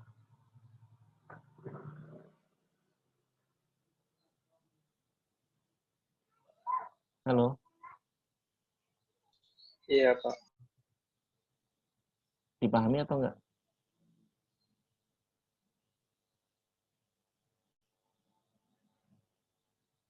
Paham, Pak. Paham lah ya, kira-kira. Saya kira ini pelajaran kira-kira ini. Harusnya paham lah. Oke. Berikutnya adalah STOT, Substantive Test of Transaction. Ini apa? Jadi pengujian untuk menguji adanya salah satu keuangan yang terkait dengan tujuan audit.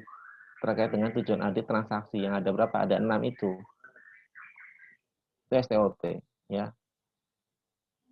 Nah, karena ini objek yang diaudit itu mirip dengan yang di test of control, mirip. Jadi sama-sama menguji siklus, artinya sama-sama menguji transaksi.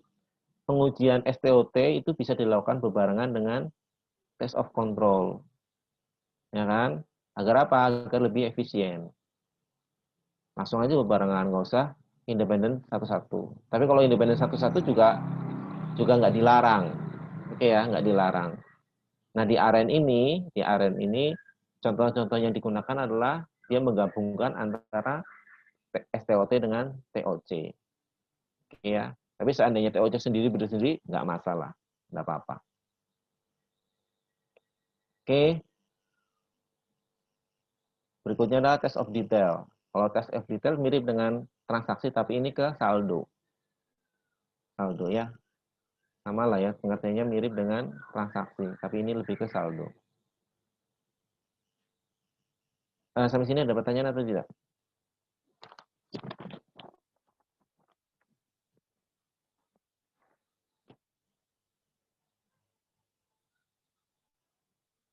Ada pertanyaan atau tidak?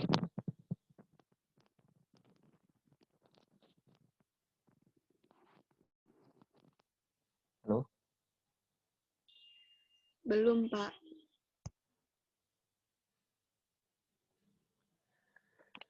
Oke, sekarang saya mau refresh. Saya mau tanya ke teman-teman di sini. Siapa ya? Oke. Saya mau nanya ke siapa ya? Ke Rizky Damayanti. Ada nggak Rizky Damayanti? Ada, Pak. Rizky, saya mau nanya Rizky. Ya, Pak. Oke. Videonya ditampilin dulu ya, videonya.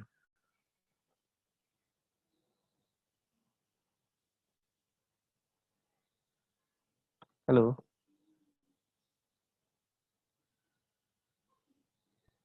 Ya, Pak.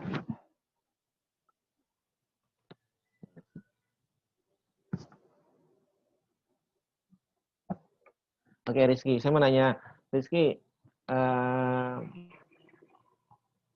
pengujian secara garis besar ada berapa, Rizky? Ada 5, Pak. Ada 5. Yang sesuai saya terangkan ada berapa, Rizky? Ada 2, Pak. Apa dan apa?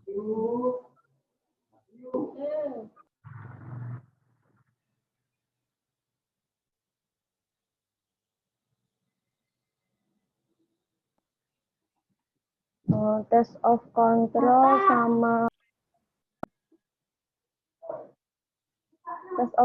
sama substantif test, Pak. Oke, substantif test terdiri dari apa aja?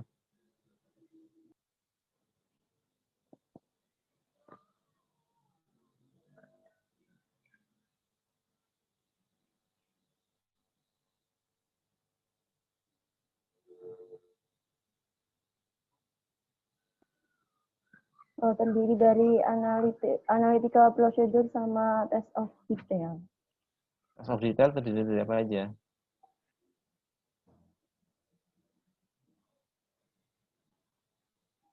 Kalau test of detail itu terdiri dari itu, Pak, transaksi, akun, sama disclosure. Oke, thank you. Makasih. Ya, Pak. Terus satu lagi. Siapa ya? Apa pertanyaan kira-kira ya?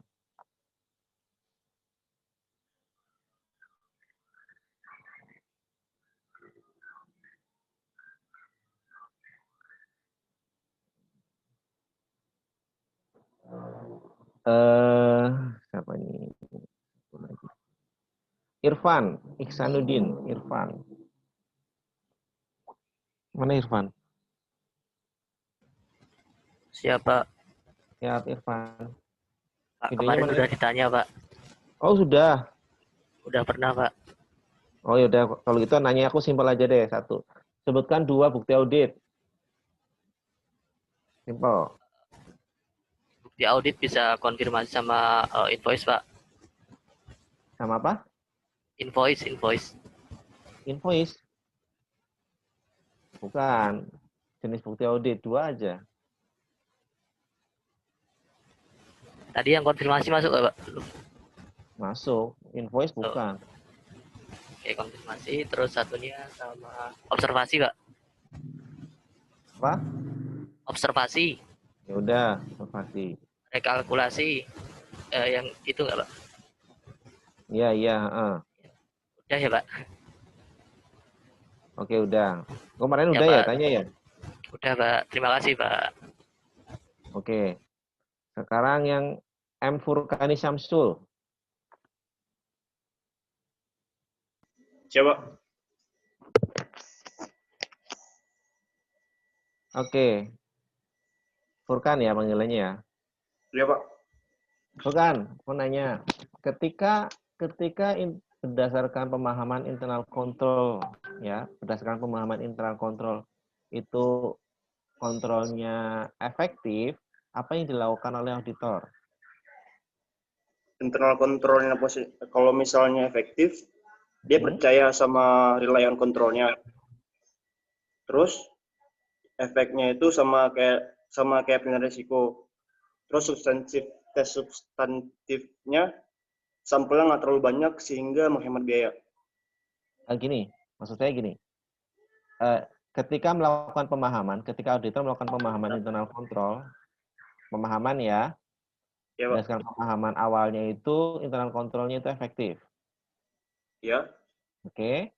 Kalau efektif kira-kira control risk-nya tinggi apa rendah? Rendah, Pak. Oke, rendah. Kalau seperti itu, auditor perlu melakukan test of control atau tidak? Enggak. Kenapa? Gimana? Karena, kalau itu perlu, Pak. Perlu, Kenapa? tapi sampelnya nggak terlalu banyak. Test of control loh ini, test of control. Iya, Pak, perlu. Perlu. Kenapa? Karena juga nggak bisa langsung percaya. Karena harus diuji dulu kan, benar-benar efektif atau tidak. Ya. Ya. Kalau seandainya berdasarkan test of control itu ternyata efektif, efektif, berarti apa yang dilakukan auditor? Efektif nih, Pak. Misal efektif yang dilakukan auditor, pengujian substantif, Pak. Iya, ya gimana pengujian substantifnya?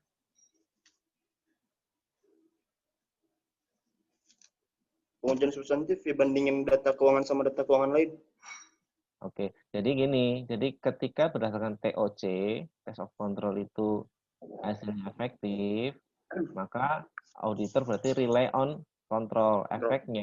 Efeknya pengujian di substantif testnya itu sampelnya nggak terlalu banyak. Tapi kalau misalnya di TOC-nya ternyata nggak efektif, berarti apa? Berarti nggak perlu dilanjutin lagi, soalnya dari awal udah salah. Dimodifikasi.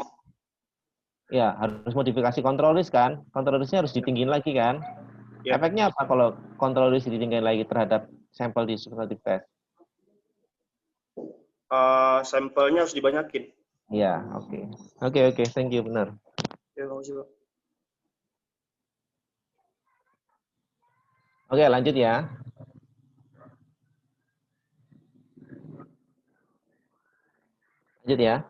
Nah, sekarang di slide ini terkait dengan strategi auditnya si auditor ya. Gimana sih memilih jenis pengujian yang efektif dan efisien. Gitu ya. Oke, yang sudah kita bahas adalah apa yang mempengaruhi pengujian? Kan ini kan RMM kan, risiko salah satu material. Yang dibentuk dari apa? IR dan control risk. Jadi ketika RMM-nya tinggi, control risk-nya tinggi, misalnya berarti dia tidak perlu melakukan TOC, langsung ke substantif test. Tapi kalau RMM-nya rendah, control risk-nya rendah, berarti dia harus uji lagi itu kontrolnya, TOC. Artinya apa? RMM itu mempengaruhi jenis pengujian mana yang akan dilakukan oleh si auditor. Gitu ya. Jadi ya. Kemudian faktor yang kedua adalah apa? adalah biaya. Nah, auditor akan memilih pengujian yang biayanya yang rendah, tapi tetap efektif, tetap tujuannya tercapai. Wajar lah sebagai manusia gitu ya. Yang penting tujuannya tercapai dengan biaya yang sekecil mungkin. Oke, itu yang dot yang kedua. Dot yang pertama adalah ketersediaan bukti audit. Contohnya yang saya sebutkan tadi, misalnya BPR itu kayaknya nggak pas kalau dilakukan konfirmasi. Karena apa?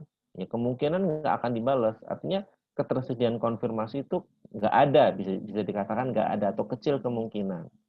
Makanya pengujian yang dilakukan auditor bisa yang lain selain konfirmasi. Oke ya. Nah, ini yang terakhir ya. 5 menit sebelum jam 1, saya ingetin ya, tolong ya. Lupa.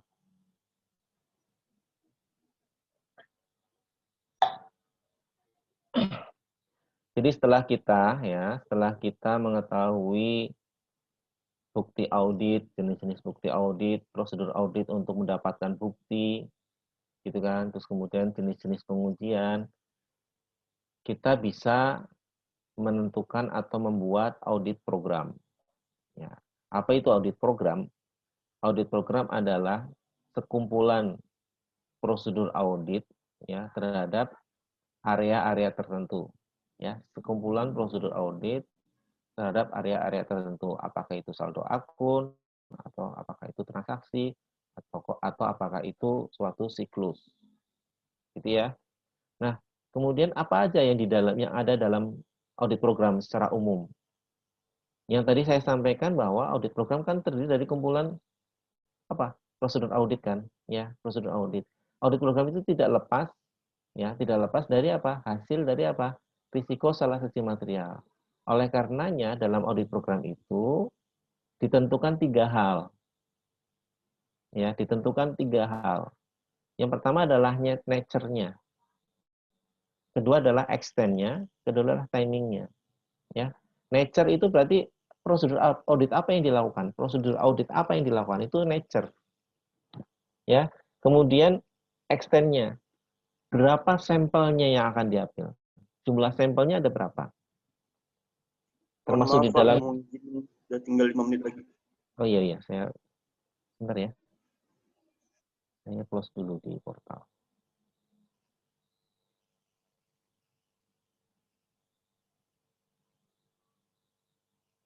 Oke, makasih.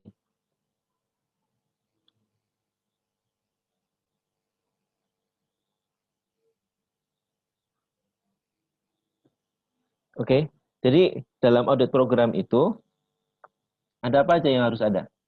Ada apa aja yang harus ada? Apa aja yang harus ditentukan? Oke ya. Sifat, saat, dan luas. Oke, sifat, prosedur apa yang dilakukan? Prosedurnya apa aja? Apa rekalkulasi, konfirmasi, tracing, vouching, itu jenis prosedur audit. Ya, itu ditentukan. Kemudian apa lagi? Jumlahnya sampel yang diambil berapa? Ini ngomong mengenai extent. Ya, jumlah yang disampel berapa terkait dengan gimana cara mengambilnya. Apakah random, apakah diambil yang paling besar atau gimana? Dan yang terakhir adalah apa? Kapan prosedur itu dilakukan? Apakah interim, ad interim, ataukah post year? Artinya ini sedang ngomong apa? Sedang ngomong timing. Jadi kalian jangan lupa ya, ada tiga hal yang perlu dipertimbangkan dalam menyusun audit program. Yang itu sebagai dampak atau respon dari risiko salah satu material. Yaitu apa? Sifat, saat, dan luas. Sifat, saat, dan luas. Nah, terus kemudian gimana cara mendokumentasikan? Cara mendokumentasikan si audit program ini. Ya. Yang pertama, tentukan dulu tujuan auditnya. Jadi gini, ini audit program apa? Audit program substantif tes atas akun, atau audit program substantif tes atas transaksi, atau audit program substantif tes atas akun. Ya, anggap aja audit program terkait dengan akun piutang. Nah, di awal kan kita sudah bahas tuh tujuan audit terkait akun. Ada berapa itu? Ada 8 kalau nggak salah ya. Ya kan? Nah, itu tentukan tujuannya apa aja. Tentukan, diuraikan lah lebih enak. Ya kan? Eksistensi itu maksudnya apa? Misalnya akun piutang yang tercatat benar-benar ada itu eksistensi. Ya kan? Terus kemudian kelengkapan, akun piutangnya sudah tercatat, semua piutang sudah tercatat. Nah, itu tulis dengan apa namanya? Tulis dengan apa? Dengan uraian lebih jelas. Itu berarti tentukan dulu audit, tujuan audit atas transaksi atau akun. Ya. Tergantung ini audit program itu audit program mau apa? Mau akun atau mau transaksi. Setelah itu baru apa?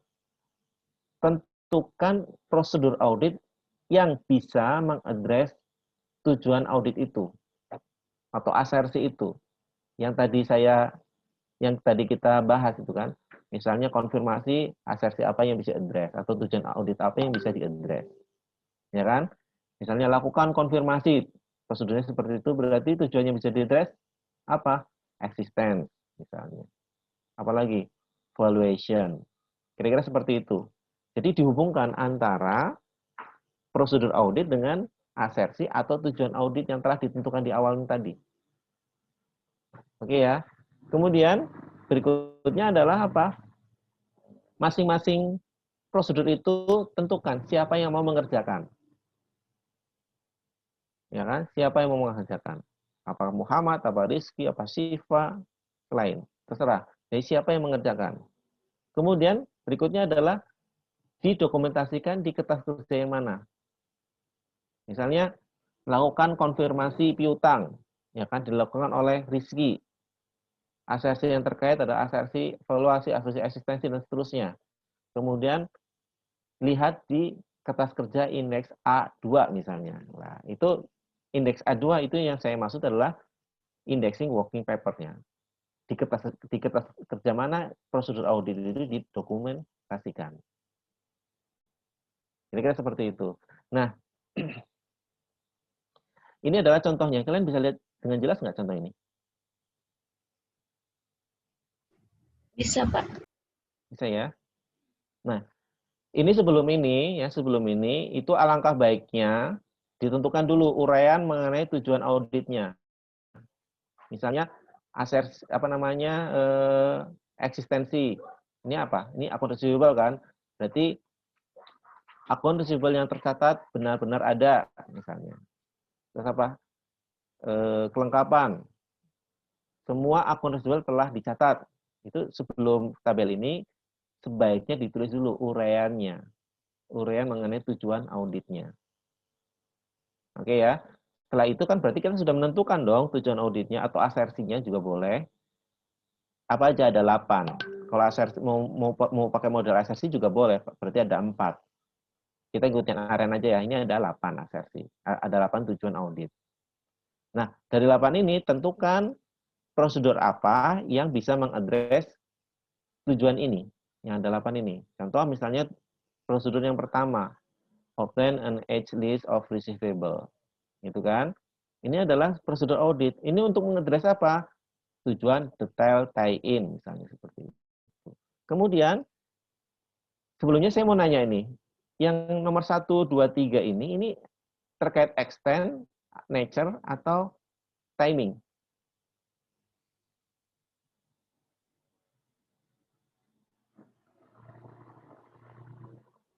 Halo?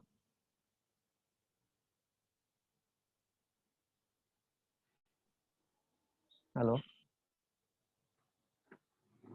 Nature, Pak. Nature ya, ini terkait nature. Ya kan? Nah, kemudian tentukan jumlah sampel yang akan diambil. Ini di sini contohnya adalah 20 item yang akan diambil. Nah, ketika menentukan ini ngomong apa nih? Extend, nature, atau timing? Extend, Pak. Extend. Terus kemudian bagaimana cara mengambil 20 sampel ini? Ternyata di sini ditulisnya random. Ini termasuk extend, timing, atau nature? Extend, Pak. Extend. Jadi kalau terkait dengan sampel berarti dia extend. Terus kemudian timingnya, I itu apa nih kira-kira maksudnya I? Ada Y, ada I. Apa ini maksudnya? Interim, Pak. Ya. Interim, Pak. Interim, artinya prosedur ini dilakukan sebelum tutup buku. Artinya ini si KAP-nya, si auditor itu mulai mengaudit sebelum tutup buku. Nah, makanya ada prosedur, ada waktu interim. Oke. Nah, kemudian ini sudah saya sampaikan ya, prosedur ini untuk mengadres tujuan audit yang mana.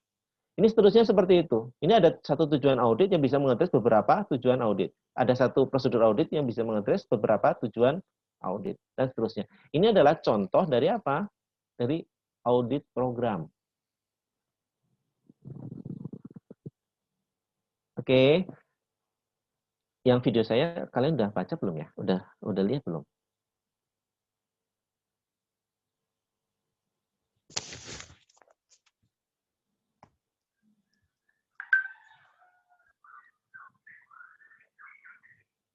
Halo?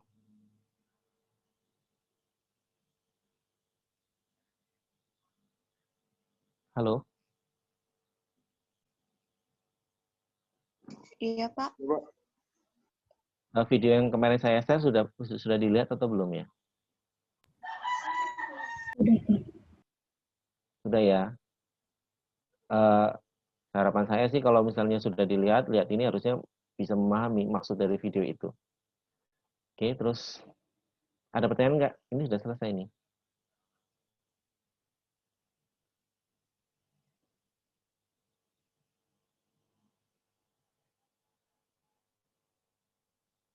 Ada pertanyaan?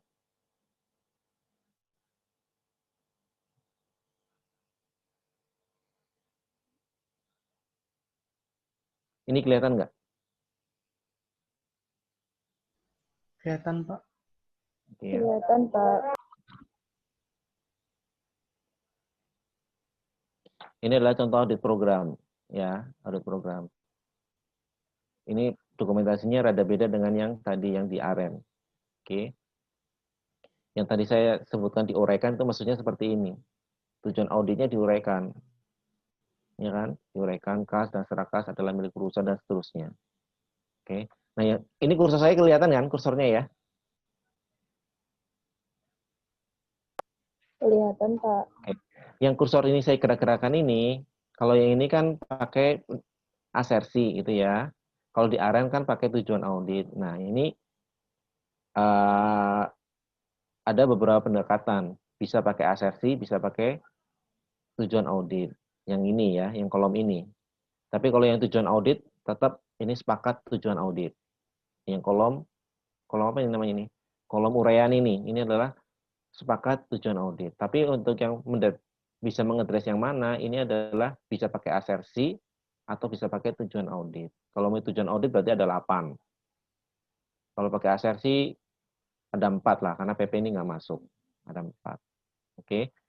Kemudian di bawahnya, di sini, oke, di kolom yang B, itu ya sama aja kan. Jadi prosedurnya apa, untuk mengadres asersi atau tujuan auditnya apa, terus kemudian dilakukan atau didokumentasikan di referensi KKP yang mana, kertas kerja yang mana, terus dilakukan oleh siapa olehnya.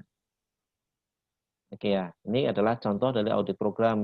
Misalnya ini audit program kas dan setara. Mengerti ya?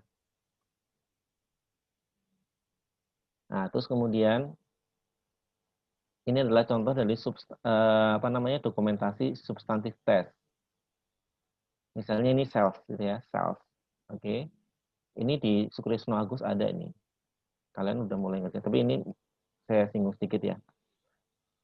Misalnya ini adalah lead schedule utama dari pengujian substantif atas transaksi sales atau akun sales.